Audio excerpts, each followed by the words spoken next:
ਇਹਨੂੰ ਕੌਮ ਨੂੰ ਮੰਗਤੀਆਂ ਬਣਾਤਾ ਕਿ ਇਹਦਾ ਰਿਜ਼ਲਟ ਕਿੰਨਾ ਜ਼ਿਆਦਾ ਜਿਹੜਾ ਵਾ ਉਹ ਖਤਰਨਾਕ ਹੋ ਸਕਦਾ।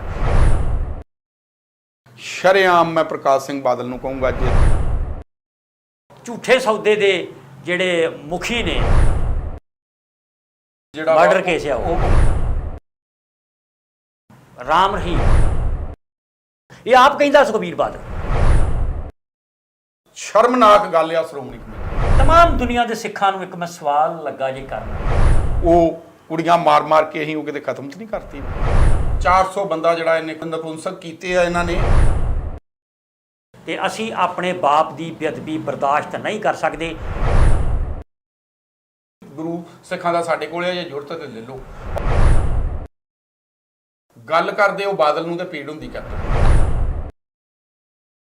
ਸਾਨੂੰ ਇੰਜ ਨਹੀਂ ਲੱਗਦਾ ਵੀ ਸਾਨੂੰ ਧਰਮ ਨਾਲੋਂ ਧੜਾ ਪਿਆਰਾ ਹੋ ਗਿਆ। ਹਾਂਜੀ, ਮੈਂ ਹਾਂ ਜੀ ਪਰਮਜੀਤ ਸਿੰਘ ਜੱਜਿਆਣੀ ਔਰ ਤੁਸੀਂ ਵੇਖ ਰਹੇ ਹੋ ਪੰਜਾਬ 1799। ਅੱਜ ਮੈਂ ਗੱਲ ਕਰਨ ਲੱਗਾ ਹਾਂ ਜੀ ਆਕਸੀਜਨ ਤੇ, ਕਰੋਨਾ ਤੇ ਔਰ ਨਕਲੀ ਆਕਸੀਜਨ ਜਿਹੜੀ ਸਿਲੰਡਰਾਂ 'ਚ ਆਉਂਦੀ ਆ। ਔਰ 50 ਲੀਟਰ ਦਾ ਸਿਲੰਡਰ ਜਿਹੜਾ ਵਾ ਉਹ ਇਸ ਵਾਰੀ 25-25 ਹਜ਼ਾਰ ਰੁਪਏ ਤੱਕ ਵਿਕ ਗਿਆ ਵਾ। ਔਰ ਕੁਦਰਤ ਸਾਨੂੰ ਬੇਪਨਾਹ ਜਿਹੜੀ ਆ ਉਹ ਆਕਸੀਜਨ ਜਿਹੜੀ ਆ ਨਾ ਫਰੀ 'ਚ ਦੇ ਰਹੀ ਆ ਔਰ ਜਨਮਾਂਤਰਾਂ ਤੋਂ ਦੇ ਰਹੀ ਆ, ਕਰੋੜਾਂ ਅਰਬਾਂ ਸਾਲਾਂ ਤੋਂ ਦੇ ਰਹੀ ਆ। ਔਰ ਕੁਦਰਤ ਨੇ ਅੱਜ ਫੇਰ ਸਾਡੇ ਤੇ ਬਹੁਤ ਵੱਡਾ ਕਰਮ ਕੀਤਾ ਵਾ। ਇਸ ਮਖਲੂਕ ਤੇ ਇਨਸਾਨੀਅਤ ਤੇ ਕੁਦਰਤ ਨੂੰ ਅੱਜ ਫੇਰ ਤਰਸ ਆਇਆ ਵਾ। ਅੱਜ ਲਗਭਗ 4-5 ਦਿਨ ਤੋਂ ਲਗਾਤਾਰ ਪੂਰੇ ਅਸਮਾਨ 'ਚ ਬੱਦਲ ਛਾਏ ਆ ਔਰ ਜਿਹੜੀਆਂ ਸਾਡੇ ਪਹਾੜ ਆ ਉਹਨਾਂ ਤੋਂ ਹਵਾਵਾਂ ਆ ਰਹੀਆਂ, ਬਹੁਤ ਠੰਡੀਆਂ ਮਿੱਠੀਆਂ ਹਵਾਵਾਂ ਆ ਰਹੀਆਂ ਵਾ। ਔਰ ਆਕਸੀਜਨ ਦੀ ਘਾਟ ਨੂੰ ਇਨਸਾਨ ਕਦੀ ਨਹੀਂ ਪੂਰਾ ਕਰ ਸਕਦਾ, ਉਹਨੂੰ ਕੁਦਰਤ ਹੀ ਦੇ ਸਕਦੀ ਆ, ਕੁਦਰਤ ਹੀ ਬਖਸ਼ਿਸ਼ ਕਰ ਸਕਦੀ ਆ ਉਹਨੂੰ। ਔਰ ਕੁਦਰਤ ਆਪਣਾ ਰੋਲ ਬਹੁਤ ਵਧੀਆ ਨਿਭਾ ਰਹੀ ਆ ਔਰ ਇਨਸਾਨਾਂ ਨੂੰ ਇਸ ਚੀਜ਼ ਨੂੰ ਸਮਝਣਾ ਚਾਹੀਦਾ ਵਾ ਕਿ ਕੁਦਰਤ ਕਿਸ ਤਰ੍ਹਾਂ ਇਹ ਸਾਡੀ ਜਿਹੜੀ ਆ ਪੀੜ੍ਹੀ ਦਰ ਪੀੜ੍ਹੀ ਲੱਖਾਂ ਕਰੋੜਾਂ ਸਾਲਾਂ ਤੋਂ ਸੇਵਾ ਕਰ ਰਹੀ ਆ। ਫ੍ਰੀ ਪਾਣੀ, ਫ੍ਰੀ ਆਕਸੀਜਨ, ਔਰ ਅੱਜ ਦੀ ਤਰੀਕ ਦੇ ਵਿੱਚ ਆਕਸੀਜਨ ਹੋ ਗਈ ਆ ਪੂਰੇ ਇੰਡੀਆ ਦੇ ਵਿੱਚ। ਬਾਹਰਲੇ ਦੇਸ਼ਾਂ ਤੋਂ ਆਕਸੀਜਨ ਲਿਆਈ ਜਾ ਰਹੀ ਆ। ਔਰ ਜਦ ਕਿ ਇੱਕ ਇਨਸਾਨ ਜਿਹੜਾ ਵਾ ਉਹ ਰੋਜ਼ ਦੀ 550 ਲੀਟਰ ਆਕਸੀਜਨ ਲੈਂਦਾ ਵਾ, ਉਹ 11,000 ਲੀਟਰ ਸ਼ੁੱਧ ਹਵਾ ਲਵੇ 24,000 ਸਾਂਸਾਂ ਨਾਲ, ਔਰ ਉਹਦੇ ਵਿੱਚ 19.5% ਆਕਸੀਜਨ ਹੁੰਦੀ ਆ। ਔਰ ਉਹਦੇ ਚੋਂ 550 ਲੀਟਰ ਜਿਹੜੀ ਆਕਸੀਜਨ ਆ ਰੋਜ਼ ਉਹ ਖਪਤ ਹੁੰਦੀ ਆ ਇੱਕ ਇਨਸਾਨ ਦੀ। ਇਹ 50-50 ਲੀਟਰਾਂ ਦੇ ਸਿਲੰਡਰਾਂ ਨਾਲ ਕੀ ਬਣ ਸਕਦਾ ਵਾ? ਇੰਨਾ ਕੁਛ ਨਹੀਂ, ਕਦੀ ਵੀ ਮਤਲਬ ਕੁਦਰਤ ਦਾ ਮੁਕਾਬਲਾ ਇਨਸਾਨ ਨਹੀਂ ਕਰ ਸਕਦਾ। ਪਰ ਇੱਕ ਬਖਸ਼ਿਸ਼ ਕੀਤੀ ਆ ਕੁਦਰਤ ਵੱਲੋਂ ਹੀ ਡਾਕਟਰਾਂ ਨੂੰ, ਪਰ ਡਾਕਟਰ ਅੱਜ ਕੱਲ੍ਹ ਆਪਣੀ ਜਿਹੜੀ ਆ ਨਾ ਉਹ ਹੋਂਦ ਤੋਂ ਉਖੜ ਗਏ ਆ। ਔਰ ਇਹ ਸਿਲੰਡਰ 25-25 ਹਜ਼ਾਰ ਰੁਪਏ 'ਚ ਵਿਕ ਗਿਆ ਵਾ। ਔਰ ਕੁਦਰਤ ਦਾ ਇੱਥੇ ਲੋਕਾਂ ਨੂੰ ਸ਼ੁਕਰੀਆ ਅਦਾ ਕਰਨਾ ਚਾਹੀਦਾ ਵਾ। ਜਿਹੜਾ 1 ਲੀਟਰ ਪੈਟਰੋਲ ਆ ਉਹ 1000 ਲੀਟਰ ਜਿਹੜੀ ਹਵਾ ਵਾ ਖਤਮ ਕਰਦਾ ਵਾ। ਔਰ ਲੋਕ ਅੱਜ ਕੱਲ੍ਹ ਜੰਗਲ ਮੈਦਾਨ ਹੱਥ ਧੋਣ, ਪਾਣੀ ਪੀਣ ਵੀ ਜਿਹੜੇ ਮੋਟਰਸਾਈਕਲਾਂ ਸਕੂਟਰਾਂ 'ਤੇ ਜਾਂਦੇ ਆ। ਲੋਕਾਂ ਨੂੰ ਚਾਹੀਦਾ ਵਾ ਹੁਣ ਏਸੀ ਦੀ ਘੱਟ ਤੋਂ ਘੱਟ ਵਰਤੋਂ ਕਰੇ। ਘਰਾਂ ਦੇ ਵਿੱਚੋਂ ਜਿੰਨਾ ਵਾਧੂ ਸਮਾਨ ਆ ਉਹਨੂੰ ਬਾਹਰ ਕੱਢੋ, ਕਿਉਂਕਿ ਆਕਸੀਜਨ ਜਿਹੜੀ ਹਵਾ ਵਾ ਉਹਦੇ ਵਿੱਚ ਸਟੋਰ ਹੋ ਸਕੇ। ਲੋਕਾਂ ਨੇ ਆਪਣੇ ਘਰ ਤੁੰਨ ਭਰੇ ਆ, ਬੇਮਤਲਬ ਸਮਾਨ ਜਿਹੜਾ ਉਹ ਘਰ 'ਚ ਰੱਖਿਆ, ਔਰ ਬੇਮਤਲਬਾ ਲੋਕ ਜਿਹੜੇ ਤਕੜੇ ਆ ਉਹ ਖਰੀਦ ਕੇ ਰੱਖਦੇ ਆ। ਜਦੋਂ ਤੁਸੀਂ ਜ਼ਿਆਦਾ ਸਮਾਨ ਖਰੀਦੋਗੇ ਤੇ ਜ਼ਿਆਦਾ ਫੈਕਟਰੀਆਂ ਉਹਨੂੰ ਬਣਾਉਣਗੀਆਂ। ਇਸ ਕਰਕੇ ਲੋੜ ਤੋਂ ਵੱਧ ਸਮਾਨ ਨਾ ਲਵੋ, ਜਿੰਨੀ ਜ਼ਰੂਰਤ ਆ ਓਨਾ ਹੀ ਸਮਾਨ ਲਓ। ਔਰ ਕੁਦਰਤ ਦਾ ਸ਼ੁਕਰੀਆ ਕਰੋ ਵੀ ਉਹਨੇ ਤੁਹਾਡੇ ਤੇ ਤਰਸ ਕੀਤਾ ਵਾ ਔਰ ਲਗਾਤਾਰ ਬੱਦਲ ਮਤਲਬ ਉਹ ਛਾਏ ਆ ਅਸਮਾਨ ਦੇ ਉੱਤੇ, ਔਰ ਉਹ ਤੁਹਾਡੀ ਜਿਹੜੀ ਆ ਆਕਸੀਜਨ ਦੀ ਕਮੀ ਨੂੰ ਪੂਰਾ ਕਰ ਰਹੇ ਆ। ਇਸ ਕਰਕੇ ਕੁਦਰਤ ਤੋਂ ਕਦੀ ਵੀ ਮੁਨਕਰ ਨਹੀਂ ਹੋਣਾ ਚਾਹੀਦਾ, ਵੀ ਹਮੇਸ਼ਾ ਉਹਦੀ ਰਜ਼ਾ ਦੇ ਵਿੱਚ ਰਹਿਣਾ ਚਾਹੀਦਾ ਵਾ ਔਰ ਆਪਸ ਦੇ ਵਿੱਚ ਮਿਲ ਜੁਲ ਕੇ ਰਹੋ। ਕਿਉਂਕਿ ਹਸਪਤਾਲਾਂ ਨੇ ਤੇ ਹੁਣ ਉਹ ਇੱਕ ਪਿੱਛੇ ਫਿਲਮ ਆਈ ਸੀ ਗੱਬਰ, ਉਹਦੇ ਵਿੱਚ ਤੁਸੀਂ ਵੇਖਿਆ ਸੀ ਵੀ ਮਰਿਆਂ ਨੂੰ ਆਕਸੀਜਨ ਲਾ ਕੇ ਉਹ ਤੇ ਉਹਦਾ ਬਿੱਲ ਬਣਾਈ ਜਾਂਦੇ ਆ 4-4 ਲੱਖ ਰੁਪਈਆ। ਹੁਣ ਵੀ ਦਿੱਲੀ ਦੇ ਵਿੱਚ ਇਹੋ ਜਿਹੇ ਹਸਪਤਾਲ ਜਿਹੜੇ ਉਹ ਸਾਹਮਣੇ ਆਏ ਆ ਵੀ ਉਹਨਾਂ ਨੇ ਫਰਜ਼ੀ ਨਾਂ ਤੇ ਜਿਹੜੇ ਬੈੱਡ ਬੁੱਕ ਕੀਤੇ ਆ। ਜਦੋਂ ਕੋਈ ਤਕੜਾ ਬੰਦਾ ਜਾਂਦਾ ਵਾ ਤੇ ਉਹ ਲੋਕ ਜਿਹੜੇ ਆ ਉਹ ਉਹਨਾਂ ਨੂੰ ਕਹਿੰਦੇ ਵੀ ਇਹਨੂੰ ਛੁੱਟੀ ਦੇ ਦਿੰਦੇ ਆ, ਇਹਨੂੰ ਬਾਹਰ ਘਲਾ ਦਿੰਦੇ ਆ ਤੇ ਇਹਦਾ ਤੁਹਾਡੇ ਕੋਲ 4 ਲੱਖ 5 ਲੱਖ ਰੁਪਈਆ ਲੱਗੂਗਾ, ਤੇ ਲੋਕ ਉਹ ਭਰਨ ਨੂੰ ਤਿਆਰ ਆ। ਕੁਦਰਤ ਨੂੰ ਨਹੀਂ ਮੰਨਦੇ, ਉੱਥੇ 5-5 ਲੱਖ ਰੁਪਈਆ ਦਿੰਦੇ ਆ। ਔਰ ਇੱਕ ਚੀਜ਼ ਹੋਰ ਬੜੀ ਵੇਖਣ ਚ ਆਈ ਆ ਵੀ ਜਦੋਂ ਵੀ ਹਸਪਤਾਲ ਦੇ ਵਿੱਚ ਇੱਕ ਬੰਦਾ ਮਰ ਜਾਂਦਾ ਹੋ ਨਾ ਤੇ ਜਿਹੜੇ ਪਿਛਲੇ ਪੇਸ਼ੈਂਟ ਹੁੰਦੇ ਆ ਨਾ ਉਹ ਬੜੇ ਖੁਸ਼ ਹੁੰਦੇ ਆ ਵੀ ਸ਼ੁਕਰ ਆ ਬੈੱਡ ਖਾਲੀ ਹੋਇਆ ਵਾ। ਉਹ ਕੱਲ ਨੂੰ ਤੁਹਾਡੇ ਤੇ ਵੀ ਵਾਪਰ ਸਕਦਾ ਵਾ। ਇਸ ਕਰਕੇ ਇਹਨੂੰ ਆਕਸੀਜਨ ਨੂੰ ਮਤਲਬ ਸਮਝੋ ਇਹ ਕੁਦਰਤ ਦਾ ਇੱਕ ਕਰੋਪ ਸੀ, ਪਰ ਉਹਨੇ ਤਰਸ ਕਰ ਲਿਆ ਵਾ ਤੁਹਾਡੇ ਤੇ, ਔਰ ਇਹਨੂੰ ਵੱਧ ਤੋਂ ਵੱਧ ਜਿਹੜਾ ਵਾ ਮਤਲਬ ਕੁਦਰਤ ਨੂੰ ਮੰਨੋ ਔਰ ਇਹਦਾ ਲਾਭ ਲਓ ਜਿੰਨੀ ਵੀ ਹੈ ਮਤਲਬ ਇਹ ਆਕਸੀਜਨ ਦੇ ਰਿਹਾ ਵਾ, ਔਰ ਇਹਦਾ ਵੱਧ ਤੋਂ ਵੱਧ ਤੁਹਾਨੂੰ ਸ਼ੁਕਰੀਆ ਅਦਾ ਕਰਨਾ ਚਾਹੀਦਾ ਵਾ ਕੁਦਰਤ ਦਾ, ਜਿਹੜਾ ਅਸੀਂ ਕਦੀ ਨਹੀਂ ਪੂਰਾ ਕਰ ਸਕਦੇ। ਵਾਹਿਗੁਰੂ ਜੀ ਕਾ ਖਾਲਸਾ, ਵਾਹਿਗੁਰੂ ਜੀ ਕੀ ਫਤਿਹ। ਸਾਰੇ ਵੇਖਣ ਸੁਣਨ ਵਾਲਿਆਂ ਨੂੰ ਮੇਰੇ ਵੱਲੋਂ ਯਾਨੀ ਬਲਵੰਦਰ ਸਿੰਘ ਪੱਖੋਕੇ ਵੱਲੋਂ ਤੇ ਪਰਮਜੀਤ ਸਿੰਘ ਜੱਜਿਆਣੀ ਸਾਹਿਬ ਵੱਲੋਂ ਸਭ ਨੂੰ ਫਤਿਹ ਪ੍ਰਵਾਨ ਹੋਵੇ ਜੀ। ਵਾਹਿਗੁਰੂ ਜੀ ਕਾ ਖਾਲਸਾ, ਵਾਹਿਗੁਰੂ ਜੀ ਕੀ ਫਤਿਹ। ਅੱਜ ਸਾਡਾ ਗੱਲਬਾਤ ਦਾ ਵਿਸ਼ਾ ਜੀ ਝੂਠੇ ਸੌਦੇ ਦੇ ਜਿਹੜੇ ਮੁਖੀ ਨੇ ਰਾਮ ਰਹੀਮ, ਜਿਨ੍ਹਾਂ ਦੀ ਹੁਣ ਪੈਰੋਲ ਤੇ ਰਿਹਾਈ ਹੋਈ ਆ। ਇਹ ਇੱਕ ਬੜਾ ਸੈਂਸਿਟਿਵ ਜਿਹਾ ਮੁੱਦਾ ਹੈ, ਔਰ ਕਿਤੇ ਨਾ ਕਿਤੇ ਸਾਰੀਆਂ ਜਿਹੜੀਆਂ ਐਸੀਆਂ ਸੰਗਤਾਂ ਨੇ ਜਿਹੜੀਆਂ ਗੁਰੂ ਗ੍ਰੰਥ ਸਾਹਿਬ ਤੇ ਆਸਥਾ ਰੱਖਣ ਵਾਲੀਆਂ ਨੇ, ਉਹਨਾਂ ਨੂੰ ਕਿਤੇ ਨਾ ਕਿਤੇ ਇਸ ਗੱਲ ਦੀ ਤਕਲੀਫ ਜ਼ਰੂਰ ਹੋਈ ਆ ਵੀ ਇੰਝ ਲੱਗਦਾ ਵੀ ਜਿਵੇਂ ਆਊਟ ਆਫ ਦੀ ਵੇ ਜਾ ਕੇ ਉਹਨਾਂ ਦੀ ਰਿਹਾਈ ਕੀਤੀ ਗਈ ਆ। ਉਸੇ ਵਿਸ਼ੇ ਤੇ ਗੱਲਬਾਤ ਕਰਨ ਲਈ ਅਸੀਂ ਅੱਜ ਵਿਚਾਰ ਚਰਚਾ ਕਰਨ ਜਾ ਰਹੇ ਹਾਂ ਪਰਮਜੀਤ ਸਿੰਘ ਜੱਜਿਆਣੀ ਸਾਹਿਬ ਦੇ ਨਾਲ। ਜੱਜਿਆਣੀ ਸਾਹਿਬ, ਕੀ ਲੱਗਦਾ ਤੁਹਾਨੂੰ, ਕੋਈ ਮਿਲੀ ਭੁਗਤ ਆ ਕਿ ਜਾਂ ਕੋਈ ਆਊਟ ਆਫ ਦੀ ਵੇ ਜਾ ਕੇ ਕੋਈ ਛੋਟ ਦਿੱਤੀ ਗਈ ਆ? ਬਿਲਕੁਲ ਆਊਟ ਆਫ ਦੀ ਵੇ ਆ ਜੀ। 48 ਘੰਟੇ ਦੀ ਜਿਹੜੀ ਉਹਨੂੰ ਪਰੋਲ ਦਿੱਤੀ ਗਈ ਆ, ਉਹ ਇੱਕ ਟੈਸਟ ਰਿਪੋਰਟ ਆ। ਹੁਣ ਇਹ ਲੋਕਾਂ ਨੂੰ ਵੇਖਣਗੇ, ਤੱਕੜੀ ਚ ਪਾ ਕੇ ਤੋਲਦੇ ਆ ਵੀ ਵੋਟਾਂ ਦਾ ਭਾਰ ਕਿੰਨਾ ਗਿਆ, ਔਰ ਉਹਦੇ ਹਿਸਾਬ ਨਾਲ ਫਿਰ ਜਿਹੜਾ ਚੱਲਦਾ ਵਾ 30 35 ਸਾਲਾਂ ਤੋਂ ਜਿਹੜੇ ਬੰਦੀ ਸਿੰਘ ਬੈਠੇ ਉਹਨਾਂ ਦੀ ਅਜੇ ਤੱਕ ਹੁਣ ਜਾ ਕੇ ਉਹਨਾਂ ਦੀ ਪਰੋਲ ਸ਼ੁਰੂ ਹੋਈ ਆ, ਤੇ ਬਹੁਤ ਸਾਰੇ ਜਿਹੜੇ ਆ ਅਜੇ ਵੀ ਉਹ ਵਿਚਾਰੇ ਜੇਲ੍ਹਾਂ 'ਚ ਰੋਲ ਰਹੇ। ਮਤਲਬ ਤੁਹਾਡੇ ਕਹਿਣ ਦਾ ਮਤਲਬ ਵੀ ਕਿਤੇ ਨਾ ਕਿਤੇ ਮਾੜਾ ਜਿਹਾ ਚੈੱਕ ਕੀਤਾ ਗਿਆ ਵੀ ਸਿੱਖ ਪੰਥ ਦੇ ਵਿੱਚ ਕਿੰਨਾ ਕੁ ਵਾਵੇਲਾ ਜਿਹਾ ਹੁੰਦਾ, ਤੇ ਜੇ ਸਾਡੀਆਂ ਪੰਥਕ ਧਿਰਾਂ ਇਸ ਤਰ੍ਹਾਂ ਖਮੋਸ਼ ਰਹੀਆਂ ਉਹਦੇ ਪੱਕਾ ਰਿਹਾ ਕਰ ਦੇਣਗੇ। ਬੜੀ ਜ਼ਿਆਦੀ ਸ਼ਰਮਨਾਕ ਗੱਲ ਆ ਵੀ ਰੈਲੀਆਂ ਦੇ ਵਿੱਚ ਭਰ ਰਹੇ ਆ। ਸਾਡੀ ਸਰਮੌਰ ਜਿਹੜੀ ਸੰਸਥਾ ਵਾ ਸ਼੍ਰੋਮਣੀ ਕਮੇਟੀ, ਉੱਥੋਂ ਕੋਈ ਆਵਾਜ਼ ਨਹੀਂ ਆਈ, ਕੋਈ ਨਹੀਂ ਉੱਥੇ ਬੋਲਿਆ ਵੀ। ਔਰ ਸਾਡੇ ਗੁਰੂ ਗ੍ਰੰਥ ਸਾਹਿਬ ਨੂੰ ਜਦੋਂ 1 ਜੂਨ 2015 ਨੂੰ ਇਹਨਾਂ ਨੇ ਚੋਰੀ ਕੀਤਾ ਵਾ, ਔਰ ਕੰਧਾਂ ਦੇ ਉੱਤੇ ਪੋਸਟਰ ਲਾ ਕੇ ਇਹ ਚੈਲੰਜ ਕੀਤਾ ਵੀ ਸਿੱਖੋ ਤੁਹਾਡਾ ਗੁਰੂ ਸਾਡੇ ਕੋਲ ਆ ਤੇ ਲੱਭ ਲੋ ਜੇ ਲੱਭਿਆ ਜਾਂਦਾ। ਨਾ ਅੱਜ ਦਮਦਮੀ ਟਕਸਾਲ ਬੋਲੀ ਆ, ਬੇਸ਼ੁਮਾਰ ਡੇਰੇ ਆ, ਪਤਾ ਨਹੀਂ ਉਂਗਲਾਂ ਤੇ ਕੀ ਮਤਲਬ ਗਿਣੇ ਨਹੀਂ ਜਾ ਸਕਦੇ ਵੀ ਜਿੰਨੇ ਪੰਜਾਬ ਦੇ ਵਿੱਚ ਡੇਰੇ ਆ। ਉਹਨਾਂ ਚੋਂ ਕਿਸੇ ਨੇ ਹਾ ਦਾ ਨਾਰਾ ਨਹੀਂ ਮਾਰਿਆ ਵੀ, ਔਰ ਕਿਸੇ ਫੈਡਰੇਸ਼ਨ ਨੇ ਗੱਲ ਨਹੀਂ ਕੀਤੀ ਵੀ, ਕਿਸੇ ਨੇ ਵੀ ਕੋਈ ਮਤਲਬ ਗੱਲ ਨਹੀਂ ਕੀਤੀ ਵੀ। ਜਿਸ ਤਰ੍ਹਾਂ ਗੁਰੂ ਗ੍ਰੰਥ ਸਾਹਿਬ ਮਹਾਰਾਜ ਦੀ ਬੇਅਦਬੀ ਹੋਈ ਸੀ, ਔਰ ਇਹੋ ਹੀ ਜ਼ਿੰਮੇਵਾਰ ਸੀ, ਔਰ ਇਹੋ ਬਾਰ-ਬਾਰ ਜਿਹੜੇ ਬੰਦੇ ਅੱਜ ਫੜੇ ਆ, ਪਹਿਲੀ ਸਿੱਟ ਨੇ ਵੀ ਉਹ ਫੜੇ ਆ, ਦੂਜੀ ਨੇ ਵੀ ਫੜੇ ਆ, ਔਰ ਇੱਕ ਉਹ ਜਿਹੜਾ ਵਾ ਗ੍ਰੰਥੀ ਉਹ ਜਾ ਕੇ ਫਿਰ ਉਸੇ ਗੁਰੂ ਗ੍ਰੰਥ ਸਾਹਿਬ ਅੱਗੇ ਜਾ ਕੇ ਤੇ ਅਰਦਾਸ ਕਰਦਾ। ਇਹੋ ਗੱਲ ਮੈਂ ਕਿ ਤੁਹਾਨੂੰ ਲੱਗਾ ਸਾਂ, ਇਸੇ ਗੱਲ ਤੇ ਆਉਣ ਲੱਗਾ ਸਾਂ ਮੈਂ ਜੱਜਿਆਣੀ ਸਾਹਿਬ, ਵੀ ਕਿੱਡੀ ਹਾਸੋਹੀਣੀ ਗੱਲ ਆ ਕਿ ਜਿਸ ਸ਼ਖਸ ਦੇ ਪੈਰੋਕਾਰਾਂ ਤੇ ਇਹ ਇਲਜ਼ਾਮ ਆ ਕਿ ਗੁਰੂ ਗ੍ਰੰਥ ਸਾਹਿਬ ਜੀ ਦੇ ਪੱਤਰੇ ਪਾੜ ਕੇ ਉਹਨਾਂ ਨੇ ਗਲੀਆਂ 'ਚ ਰੋਲੇ, ਔਰ ਇੱਕ ਗ੍ਰੰਥੀ ਸਿੰਘ ਜਿਹੜਾ ਕਿ ਵੇਖਣ ਨੂੰ ਅਖੌਤੀ ਅਮਰਧਾਰੀ ਲੱਗਦਾ, ਮੈਂ ਅਖੌਤੀ ਸ਼ਬਦ ਵਰਤਾਂਗਾ, ਬਿਲਕੁਲ, ਤੇ ਉਹ ਉਸੇ ਗੁਰੂ ਗ੍ਰੰਥ ਸਾਹਿਬ ਅੱਗੇ ਖਲੋ ਕੇ ਉਹਦੀ ਰਿਹਾਈ ਦੀ ਅਰਦਾਸ ਕਰ ਰਿਹਾ ਹੈ। ਇਹ ਕੀ ਡਰਾਮੇਬਾਜ਼ੀ ਆ? ਮੈਨੂੰ ਸਮਝ ਨਹੀਂ ਲੱਗਦੀ ਵੀ ਕੀ ਸਾਡੇ ਜਿਹੜੇ ਸਿੰਘ ਸਾਹਿਬਾਨ ਨੇ, ਸ਼੍ਰੀ ਅਕਾਲ ਤਖਤ ਸਾਹਿਬ ਦੇ ਜਥੇਦਾਰ ਸਾਹਿਬ ਨੇ, ਕੀ ਉਹਨਾਂ ਨੇ ਕੋਈ ਕਾਰਵਾਈ ਜਾਂ ਕੋਈ ਉਹਨਾਂ ਨੇ ਨੋਟਿਸ ਲਿਆ ਕਿ ਗ੍ਰੰਥੀ ਸਿੰਘ ਕੌਣ ਆ, ਔਰ ਇਹ ਕਿਸ ਤਰ੍ਹਾਂ ਉਹਦੀ ਰਿਹਾਈ ਦੀ ਅਰਦਾਸ ਕਰ ਰਿਹਾ ਹੈ? ਕਿਉਂਕਿ ਉਹ ਤੇ ਮੇਰੇ ਹਿਸਾਬ ਨਾਲ ਉਸ ਪੰਥ 'ਚੋਂ ਛੇਕਿਆ ਹੋਇਆ, ਕਿਸੇ ਤਰ੍ਹਾਂ ਦੀ ਕੋਈ ਰੋਟੀ ਬੇਟੀ ਦੀ ਉਹਦੇ ਨਾਲ ਕੋਈ ਸਾਂਝ ਨਹੀਂ, ਕੋਈ ਉਹਦਾ ਭੇਟਾ ਸਵੀਕਾਰ ਨਹੀਂ ਕਰਨੀ, ਕੋਈ ਅਰਦਾਸ ਨਹੀਂ ਕਰਨੀ, ਕੋਈ ਸਾਰੇ ਵਿੱਚ ਉਹ ਲਿਖਿਆ ਹੁੰਦਾ ਉਹਦੇ ਵਿੱਚ। ਤੇ ਇਹ ਉਹਦੇ ਬਾਰੇ ਵੀ ਕੋਈ ਕਿਉਂ ਨਹੀਂ ਨੋਟਿਸ ਲੈ ਰਹੇ ਸਾਡੇ ਸਿੰਘ ਸਾਹਿਬਾਨ? 24 ਸਤੰਬਰ ਨੂੰ ਜਦੋਂ ਇਹਨਾਂ ਨੇ ਝੂਠੇ ਸੌਦੇ ਨੂੰ ਮਾਫ ਕੀਤਾ, ਜਿਨ੍ਹਾਂ ਨੇ ਮਾਫ ਕੀਤਾ ਉਹਨਾਂ ਤੋਂ ਤੁਸੀਂ ਅੱਜ ਆਸ ਰੱਖਦੇ ਜੇ ਵੀ ਇਹ ਮਤਲਬ ਉਹਦੇ ਬਾਰੇ ਕੋਈ ਗੱਲ ਕਰਨਗੇ। ਫਿਰ ਉਹਦੇ 2 ਸਿੰਘ ਸ਼ਹੀਦ ਹੋ ਗਏ ਆ। ਜਾਂਚ ਜਿਹੜੀ ਆ ਉਹ ਅਜੇ ਤੱਕ ਸਿੱਟ ਨੇ ਕੋਈ ਮਤਲਬ ਰਿਜ਼ਲਟ ਨਹੀਂ ਨਿਕਲਿਆ ਉਹਦਾ ਕੋਈ ਵੀ। ਇੱਕ ਉਹ ਹਾਈ ਕੋਰਟ ਨੇ ਜਿਹੜੀ ਆ ਉਹ ਰੱਦ ਕਰ ਦਿੱਤੀ ਆ, ਨਵੀਂ ਬਿਠਾ ਦਿੱਤੀ ਆ। ਪਿਛਲੀ ਜਿਹੜੀ ਆ ਜਾਂਚ ਕੀਤੀ ਆ ਉਹਦੇ ਉੱਤੇ ਸਾਰੀ ਸਿੱਟ ਦੇ ਦਸਤਖਤ ਨਹੀਂ ਗਏ। ਇਹ ਸਾਰਾ ਜਿਹੜਾ ਰਲਾ ਗੋਬਲਾ ਜਿਹੜੀ ਇਹ ਖਿਚੜੀ ਬਣੀ ਆ ਨਾ, ਇਹ ਸਿੱਖ ਧਰਮ ਲਈ ਇੱਕ ਬਹੁਤ ਜ਼ਿਆਦਾ ਅਫਸੋਸਨਾਕ ਗੱਲ ਆ ਵੀ ਅੱਜ ਸਿੱਖ ਧਰਮ ਦੇ ਵਿੱਚ ਇੰਨਾ ਨਿਘਾਰ ਆ ਗਿਆ ਵਾ ਵੀ ਹਰ ਰੈਲੀ ਭਰਦੀ ਆ, ਹਰ ਥਾਂ ਤੇ ਜਾਂਦੇ ਆ, ਔਰ ਅੱਜ ਕਿਸੇ ਨੇ ਜਦੋਂ ਉਹਨੂੰ ਪਰੋਲ ਦੇ ਕੇ ਤੇ ਮਤਲਬ ਉਹਨੂੰ 48 ਘੰਟੇ ਦੀ ਪਰੋਲ ਦਿੱਤੀ ਆ, ਤੇ ਉਸ ਤੋਂ ਬਾਅਦ ਇਹਨਾਂ ਦੇ ਕੋਲ ਮਤਲਬ ਇੱਕ ਇਹ ਵੇਖਣਾ ਚਾਹੁੰਦੇ ਇਹਨੂੰ ਟੈਸਟ ਕਰਕੇ।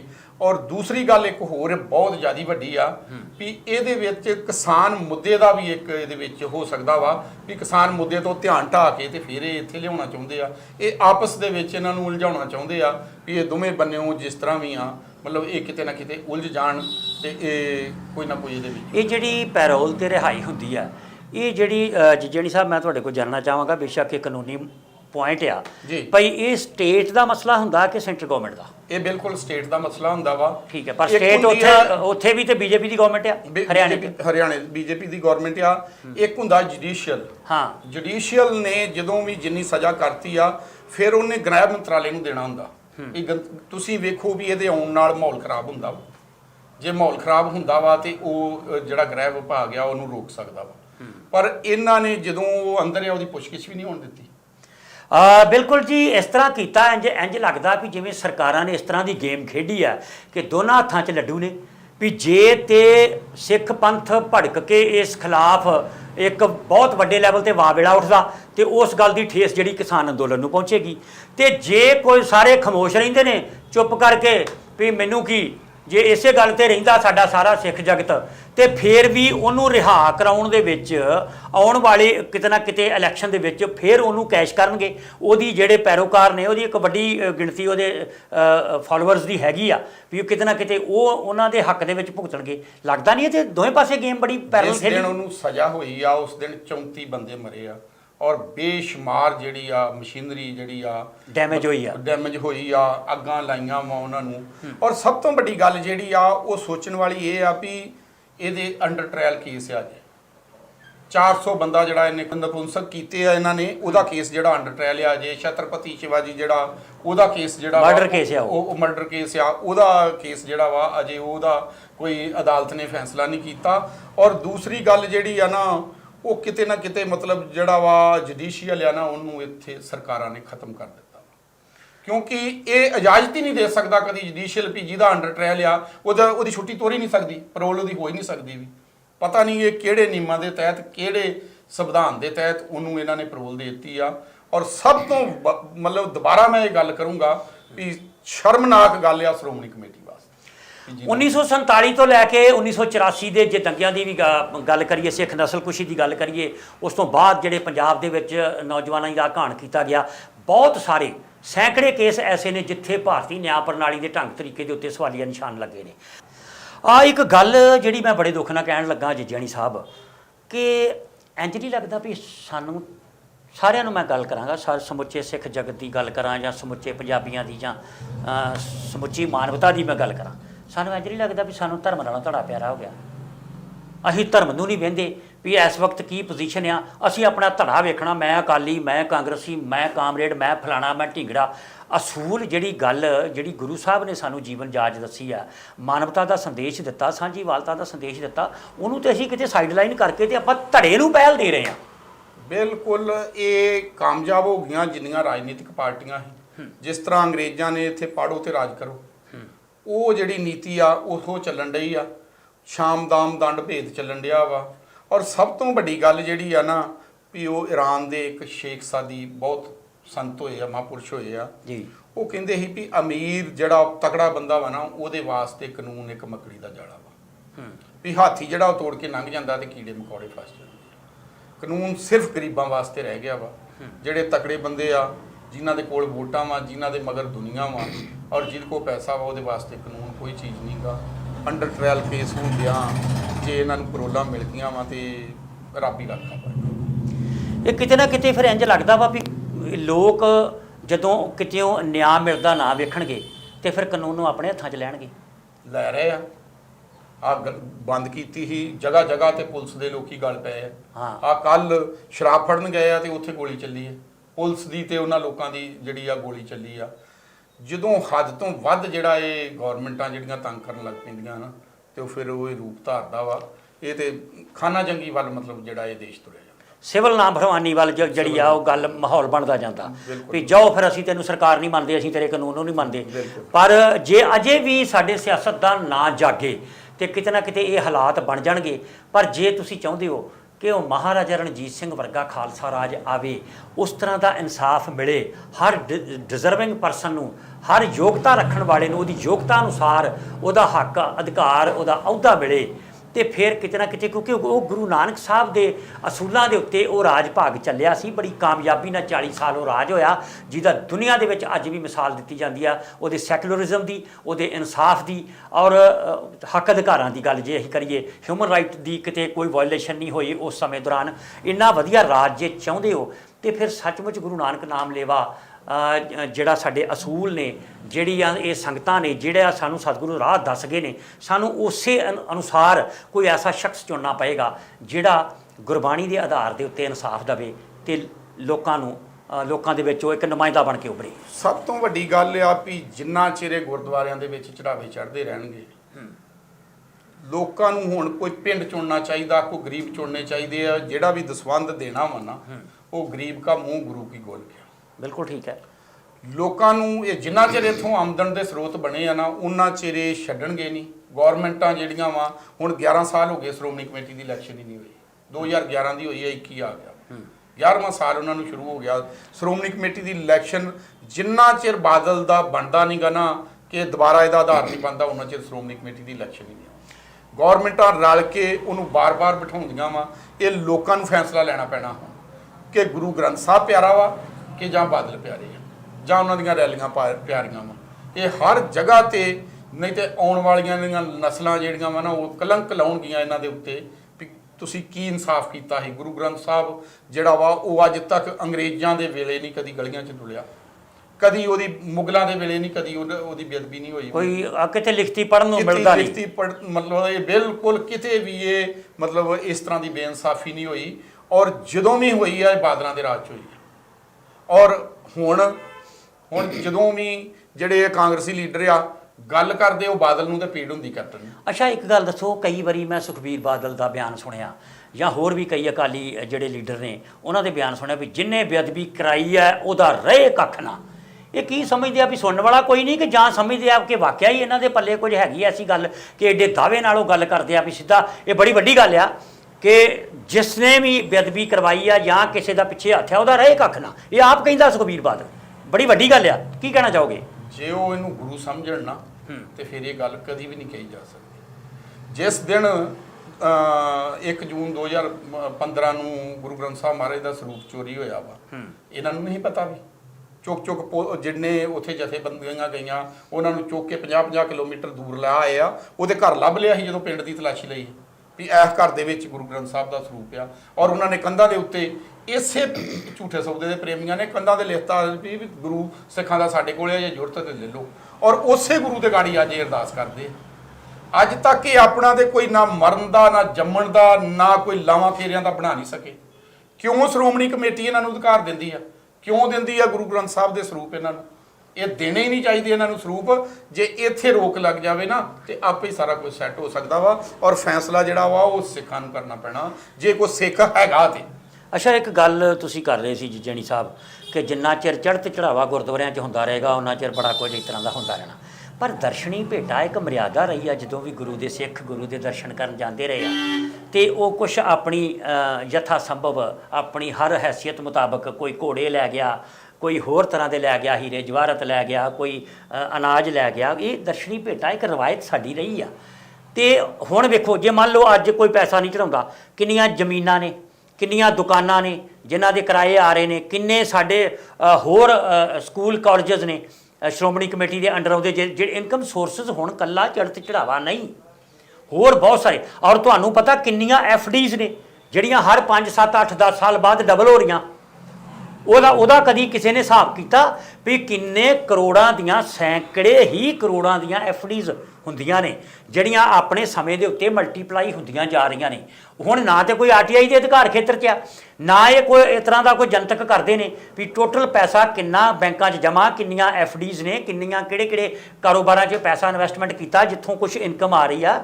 ਅਸੀਂ ਸਿਰਫ ਗੋਲਕ ਗਿਣ ਰਹੇ ਹਾਂ ਅਜੇ ਵੀ। ਅਜੇ ਭਾਈ ਰਣਜੀਤ ਸਿੰਘ ਜੀ ਦੀ ਵੀ ਗੱਲ ਜਦੋਂ ਹੁੰਦੀ ਆ ਤੇ ਉਹ ਵੀ ਗੋਲਕ ਹੀ ਗਿਣ ਰਹੇ ਨੇ। ਬੈਂਕਾਂ ਦੇ ਵਿੱਚ ਜਮ੍ਹਾਂ ਰਾਸ਼ੀ ਤੇ FDs ਦੀ ਕਦੀ ਕਿਸੇ ਨੇ ਗੱਲ ਨਹੀਂ ਕੀਤੀ। ਜਿਹੜੀ ਤੁਸੀਂ ਪਹਿਲੀ ਗੱਲ ਕੀਤੀ ਆ ਕਿ ਲੋਕ ਘੋੜੇ ਹੀਰੇ ਜਵਾਹਰ ਚੜਾਉਂਦੇ ਸੀ, ਉਹ ਸਮੇਂ ਦੀ ਲੋੜ ਸੀ ਉਦੋਂ। ਬਹੁਤ ਵੱਡੀ ਲੋੜ ਸੀ। ਜੰਗਾਂ ਯੁੱਧਾਂ ਦੇ ਵਿੱਚ ਘੋੜਿਆਂ ਦੀ ਹਰ ਇੱਕ ਚੀਜ਼ ਦੀ ਲੋੜ ਪੈਂਦੀ ਸ਼ਸਤਰ ਵੀ ਲੈ ਕੇ ਆਉਂਦੇ ਔਰ ਨਾ ਉਹ ਸਿੱਖਾਂ ਦਾ ਅੱਜ ਕਿਰਦਾਰ ਰਿਹਾ ਵਾ। ਜੇ ਸਿੱਖਾਂ ਦਾ ਉਹ ਕਿਰਦਾਰ ਹੁੰਦਾ ਤੇ ਨਾ ਇਹ ਰੈਲੀਆਂ 'ਚ ਲੋਕ ਜਾਂਦੇ। ਮੈਂ ਬਾਰ-ਬਾਰ ਇਹ ਗੱਲ ਕਰ ਰਿਹਾ ਵਾਂ। ਤੁਸੀਂ ਸਾਰਿਆਂ ਨੂੰ ਨਹੀਂ ਕਹਿ ਸਕਦੇ, ਮੈਂ ਤੇ ਉਹ ਕਹਾਂਗਾ ਵੀ ਹੈਣ ਵਿਰਲੇ ਨਾ ਹੀ ਘਣੇ ਫੈਲ ਫੱਕੜ ਸੰਸਾਰ। ਵਿਰਲੇ ਵਿਰਲੇ ਹੈਗੇ ਨੇ, ਸਾਰਿਆਂ ਨੂੰ ਇੱਕੋ ਰਸੇ ਨਾ ਲੰਘਾਓ। ਸਾਰੇ ਬਾਦਲ ਧੜੇ ਦੇ ਨਹੀਂਗੇ, ਬਾਦਲ ਧੜੇ ਦੇ ਨਹੀਂਗੇ। ਪਰ ਹੁਣ ਕੋ ਬੋਲਿਆ ਕਿੰਨੇ ਡੇਰੇ ਆ? ਕੋਹੇ ਨੇ ਕਿਸੇ ਨੇ ਹਾਂ ਦਾ ਨਾਰਾ ਮਾਰਿਆ ਵਾ? ਅੱਜ ਤੱਕ ਕਿਸੇ ਨੇ ਕੋਈ ਗੱਲ ਨਹੀਂ ਕੀਤੀ ਇਹਦੇ ਤੇ। ਔਰ ਜਿਹੜਾ ਤੁਸੀਂ ਦੱਸਦੇ ਜੇ ਉਹਦੇ ਜ਼ਮੀਨਾਂ ਹੀ ਬੇਸ਼ੁਮਾਰ ਆ ਇਹ ਗੁਰਦੁਆਰਾ ਸਾਹਿਬ ਦੀਆਂ। ਔਰ ਹਜ਼ਾਰਾਂ ਏਕੜ ਦਿੱਤਾ ਕਿਹਨੇ ਉਹਨਾਂ ਨੂੰ? ਕਿਉਂਕਿ ਜਿਹੜਾ ਸਾਰਾ ਨਿਜ਼ਾਮ ਆ, ਜੇ ਸੈਂਟਰ ਵਾਲੇ ਆ ਜਾਂ ਇੱਥੋਂ ਆ, ਜਿੰਨਾ ਚਿਰ ਇਹਦੀ ਇਲੈਕਸ਼ਨ ਨਹੀਂ ਹੁੰਦੀ ਔਰ ਜਿੰਨਾ ਚਿਰ ਸਾਡੇ ਸਿੱਖ ਜਿਹੜੇ ਆ ਨਾ ਬਹੁ ਗਿਣਤੀ ਸਿੱਖ ਜਿੰਨਾ ਚਿਰ ਉਹਨਾਂ ਨੂੰ ਬਿਠਾ ਕੇ ਰੱਖਣਗੇ ਨਾ, ਉਹਨਾਂ ਚਿਰ ਇਸੇ ਤਰ੍ਹਾਂ ਹੀ ਰਹਿਣਾ। ਬਿਲਕੁਲ ਇਹਦੇ 'ਚ ਕੋਈ ਸ਼ੱਕ ਨਹੀਂ ਜੀ ਕਿ ਬੜੇ ਵੱਡੇ ਸਵਾਲ ਖੜੇ ਕੀਤੇ ਨੇ ਜੱਜੇਆਣੀ ਸਾਹਿਬ ਨੇ ਕਿ ਸ਼੍ਰੋਮਣੀ ਕਮੇਟੀ ਖਾਮੋਸ਼ ਕਿਉਂ ਆ, ਦਮਦਮੀ ਟਕਸਾਲ ਖਾਮੋਸ਼ ਕਿਉਂ ਆ, ਹੋਰ ਗਰਮ ਖਿਆਲੀਏ ਤੇ ਪੰਥਕ ਜਿਹੜੇ ਆਪਣੇ ਆਪ ਨੂੰ ਅਖਵਾਉਂਦੇ ਨੇ ਉਹ ਇਸ ਝੂਠੇ ਸੌਦੇ ਵਾਲੇ ਸਾਧ ਦੀ ਰਿਹਾਈ ਦੇ ਉੱਤੇ ਖਾਮੋਸ਼ ਕਿਉਂ ਆ? ਕਿਉਂ ਸੜਕਾਂ ਤੇ ਨਹੀਂ ਆ ਗਏ ਲੋਕ ਕਿ ਗੁਰੂ ਗ੍ਰੰਥ ਸਾਹਿਬ ਜੀ ਦੀ ਬੇਅਦਬੀ ਕਰਨ ਵਾਲੇ ਦੇ ਰਿਹਾਈ ਹੋਈ ਹੈ ਔਰ ਕਿਤੇ ਕੋਈ ਪ੍ਰਤੀਕਰਮ ਦਾ ਨਾ ਹੋਣਾ ਇਹ ਬਹੁਤ ਖਤਰਨਾਕ ਇਹ ਇਸ ਵਕਤ ਇੰਡੀਕੇਸ਼ਨ ਆ। ਸੌਦੇ ਸਾਹਿਬ ਦੀ ਰਿਹਾਈ ਦੇ ਉੱਤੇ ਜੇ ਕਿਤੇ ਸਿੱਖ ਜਗਤ ਨੇ ਕੋਈ ਪ੍ਰਤੀਕਰਮ ਨਾ ਕੀਤਾ ਤੇ ਇਹ ਬਹੁਤ ਘਾਤਕ ਹੋਏਗਾ ਆਉਣ ਵਾਲੇ ਸਮੇਂ ਦੇ ਵਿੱਚ। ਤੁਹਾਨੂੰ ਅੰਦਾਜ਼ਾ ਨਹੀਂ ਕਿ ਇਹਦਾ ਰਿਜ਼ਲਟ ਕਿੰਨਾ ਜ਼ਿਆਦਾ ਜਿਹੜਾ ਵਾ ਉਹ ਖਤਰਨਾਕ ਹੋ ਸਕਦਾ। ਇਸ ਕਰਕੇ ਗੁਰੂ ਦਿਓ ਸਿੱਖੋ, ਉਹ ਤੁਹਾਨੂੰ ਰੱਬ ਦਾ ਵਾਸਤਾ ਜੇ। ਤੁਸੀਂ ਜਿਸ ਨੂੰ ਆਪਣਾ ਪਿਓ ਦੱਸਦੇ ਆ ਉਹਦੀ ਬੇਅਦਬੀ ਦੀ ਗੱਲ ਕਰਨ ਵਾਲਾ ਅੱਜ ਬਿਨਾਂ ਸ਼ਰਤ ਰਿਹਾ ਕਰ ਦਿੱਤਾ ਗਿਆ ਜਾਂ ਪੈਰੋਲ ਦੇ ਉੱਤੇ ਆਊਟ ਆਫ ਦੀ ਵੇ ਜਾ ਕੇ ਰਿਹਾ ਕਰ ਦਿੱਤਾ ਗਿਆ ਤੇ ਤੁਸੀਂ ਕੋਈ ਪ੍ਰਤੀਕਰਮ ਨਹੀਂ ਕਰੋਗੇ ਤੇ ਫਿਰ ਇਹੋ ਗੱਲ ਕਹਿਣੀ ਆ ਉਹਨੇ ਤੇ ਕੁਛ ਨਿਪੰਸਕ ਬਣਾਤੇ ਸੀ ਜੱਜੇਆਣੀ ਸਾਹਿਬ ਦੱਸ ਰਹੇ ਨੇ, ਅਸੀਂ ਤੇ ਫਿਰ ਸਾਰੇ ਹੀ ਹੋ ਗਏ ਨਾ ਇਸ ਤਰ੍ਹਾਂ ਹੀ। ਉਸ ਤਰ੍ਹਾਂ ਦਾਅਵੇ ਅਸੀਂ ਬੜੇ ਕਰਦੇ ਹਾਂ। ਮੇਰੀਆਂ ਗੱਲਾਂ ਬੜੀਆਂ ਚੁਭੜੀਆਂ, ਮੈਂ ਇਸ ਗੱਲ ਦੀ ਮਾਜਰਤ ਚਾਹਾਂਗਾ। ਜੱਜੇਆਣੀ ਸਾਹਿਬ ਜਾਂਦੇ ਜਾਂਦੇ ਕੀ ਕਹਿਣਾ ਚਾਹੋਗੇ? ਨਿਪੁੰਸਕ ਹੀ ਆ ਜਿਹੜਾ ਬੰਦਾ ਸਿੱਖ ਧਰਮ ਦੇ ਅੰਦਰੋਂ ਉਹ ਜਜ਼ਬਾ, ਉਹ ਸਾਰਾ ਜਿਹੜੀ ਮਤਲਬ ਜੁਰਤ ਸੀ ਉਹ ਖਤਮ ਹੀ ਹੋ ਗਈ ਆ। ਜੇ ਅੱਜ ਕੋਈ ਨਹੀਂ ਬੋਲਦਾ ਤੇ ਇਹ ਕੋਈ ਸ਼ਬਦ ਜਿਹੜਾ ਇਹ ਗਲਤ ਨਹੀਂਗਾ। ਗੁਰੂ ਸਾਹਿਬ ਦੀ ਕੁਰਬਾਨੀ ਹੋਈ ਆ। 9ਵੇਂ ਪਾਤਸ਼ਾਹ ਨੇ ਸਾਡੇ ਨੇ ਕੁਰਬਾਨੀ ਦਿੱਤੀ ਸੀ ਦਿੱਲੀ ਦੇ ਵਿੱਚ ਜਾ ਕੇ ਤੇ ਖੂਨ ਖੋਲਿਆ ਸੀ ਔਰ ਮੁਗਲ ਰਾਜ ਜਿਹੜਾ ਉਹ ਖਤਮ ਕਰਤਾ ਸੀ। ਇਹ ਬਾਦਲਾਂ ਦਾ ਵੀ ਇਹੋ ਹਾਲ ਹੋਊਗਾ, ਪਰ ਜਾਗਣਾ ਪਊਗਾ। ਬਿਲਕੁਲ ਜੀ, ਇਹ ਬਿਲਕੁਲ ਸਾਡੀ ਸਾਰੀ ਸੰਗਤ ਨੂੰ ਅਪੀਲ ਹੈ ਵੀ ਜਿੱਥੇ ਵੀ ਕਿਤੇ ਬੈਠੇ ਹੋ ਅਰਦਾਸ ਕਰੋ ਸਤਿਗੁਰੂ ਦੇ ਚਰਨਾਂ 'ਚ। ਜਿਸ ਤਰ੍ਹਾਂ ਵੀ ਪ੍ਰਤੀਕਰਮ ਕਰ ਸਕਦੇ ਹੋ, ਸੋਸ਼ਲ ਮੀਡੀਆ ਰਾਹੀਂ ਕੋਈ ਪੋਸਟ ਪਾ ਕੇ, ਸੜਕ ਤੇ ਆ ਕੇ, ਜਿਸ ਤਰ੍ਹਾਂ ਵੀ ਜਿਹੜਾ ਵੀ ਢੰਗ ਤਰੀਕਾ ਆਪਣੀ ਹੋਂਦ ਨੂੰ ਦੱਸੋ ਕਿ ਅਸੀਂ ਗੁਰੂ ਗ੍ਰੰਥ ਸਾਹਿਬ ਜੀ ਦੇ ਪੈਰੋਕਾਰ ਹਾਂ, ਅਸੀਂ ਉਹਨਾਂ ਦੇ ਸ਼ਰਧਾਲੂ ਹਾਂ, ਅਸੀਂ ਸੇਵਾਦਾਰ ਹਾਂ, ਅਸੀਂ ਉਹਦੇ ਪੁੱਤਰ ਹਾਂ ਤੇ ਅਸੀਂ ਆਪਣੇ ਬਾਪ ਦੀ ਬੇਅਦਬੀ ਬਰਦਾਸ਼ਤ ਨਹੀਂ ਕਰ ਸਕਦੇ। ਢੰਗ ਤਰੀਕਾ ਤੁਸੀਂ ਵੇਖਣਾ ਕਿ ਕਿਵੇਂ ਤੁਸੀਂ ਰੋਸ ਕਰ ਸਕਦੇ ਹੋ, ਇਸ ਗੱਲ ਦਾ ਵਿਰੋਧ ਕਰ ਸਕਦੇ ਹੋ। ਗੱਲ ਇਹ ਆ ਵੀ 2015 ਤੋਂ ਲੈ ਕੇ ਹੁਣ ਤੱਕ ਬਹੁਤ ਕੁਝ ਹੋਇਆ ਗੁਰੂ ਸਾਹਿਬ ਦੀ ਬੇਅਦਬੀ ਦੇ ਮਾਮਲੇ 'ਚ। ਕਈ ਪਾਰਟੀਆਂ ਆਈਆਂ, ਕਈ ਆਏ ਜਥੇ ਆਏ, ਕਈ ਧਾਰਮਿਕ ਪਾਰਟੀਆਂ ਵੀ ਆਈਆਂ, ਬੜਾ ਕੁਝ ਹੋਇਆ, ਪਰ ਗੁਰੂ ਗ੍ਰੰਥ ਸਾਹਿਬ ਜੀ ਦੀ ਬੇਅਦਬੀ ਕਰਨ ਵਾਲੇ ਦੋਸ਼ੀ ਨਹੀਂ ਗ੍ਰਿਫਤਾਰ ਕੀਤੇ ਗਏ, ਉਹਨਾਂ ਦੇ ਉੱਤੇ ਕੋਈ ਵੱਡੀ ਕਾਰਵਾਈ ਨਹੀਂ ਹੋਈ।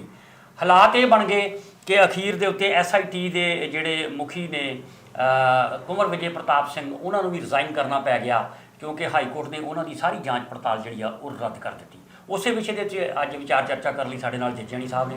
ਜੱਜੇਆਣੀ ਸਾਹਿਬ, ਵਾਹਿਗੁਰੂ ਜੀ ਕਾ ਖਾਲਸਾ, ਵਾਹਿਗੁਰੂ ਜੀ ਕੀ ਫਤਿਹ ਜੀ। ਕੀ ਕਹਿਣਾ ਚਾਹੋਗੇ? ਵਿਸ਼ਾ ਬੜਾ ਸੈਂਸਿਟਿਵ ਆ ਤੇ ਬਹੁਤ ਸਾਰੀਆਂ ਧਾਰਮਿਕ ਤੇ ਰਾਜਸੀ ਜਿਹੜੀਆਂ ਸ਼ਖਸੀਅਤਾਂ ਨੇ ਇਸ ਮਾਮਲੇ ਦੇ ਵਿੱਚ ਇਨਵੋਲਵ ਨੇ, ਕਿਤੇ ਦੋਸ਼ੀ ਨੇ, ਕਿਤੇ ਪੜਤਾਲੀਆ ਨੇ, ਕਿਤੇ ਰਾਜ ਕਰਨ ਵਾਲੇ ਨੇ, ਤੇ ਕੀ ਕਹਿਣਾ ਚਾਹੋਗੇ?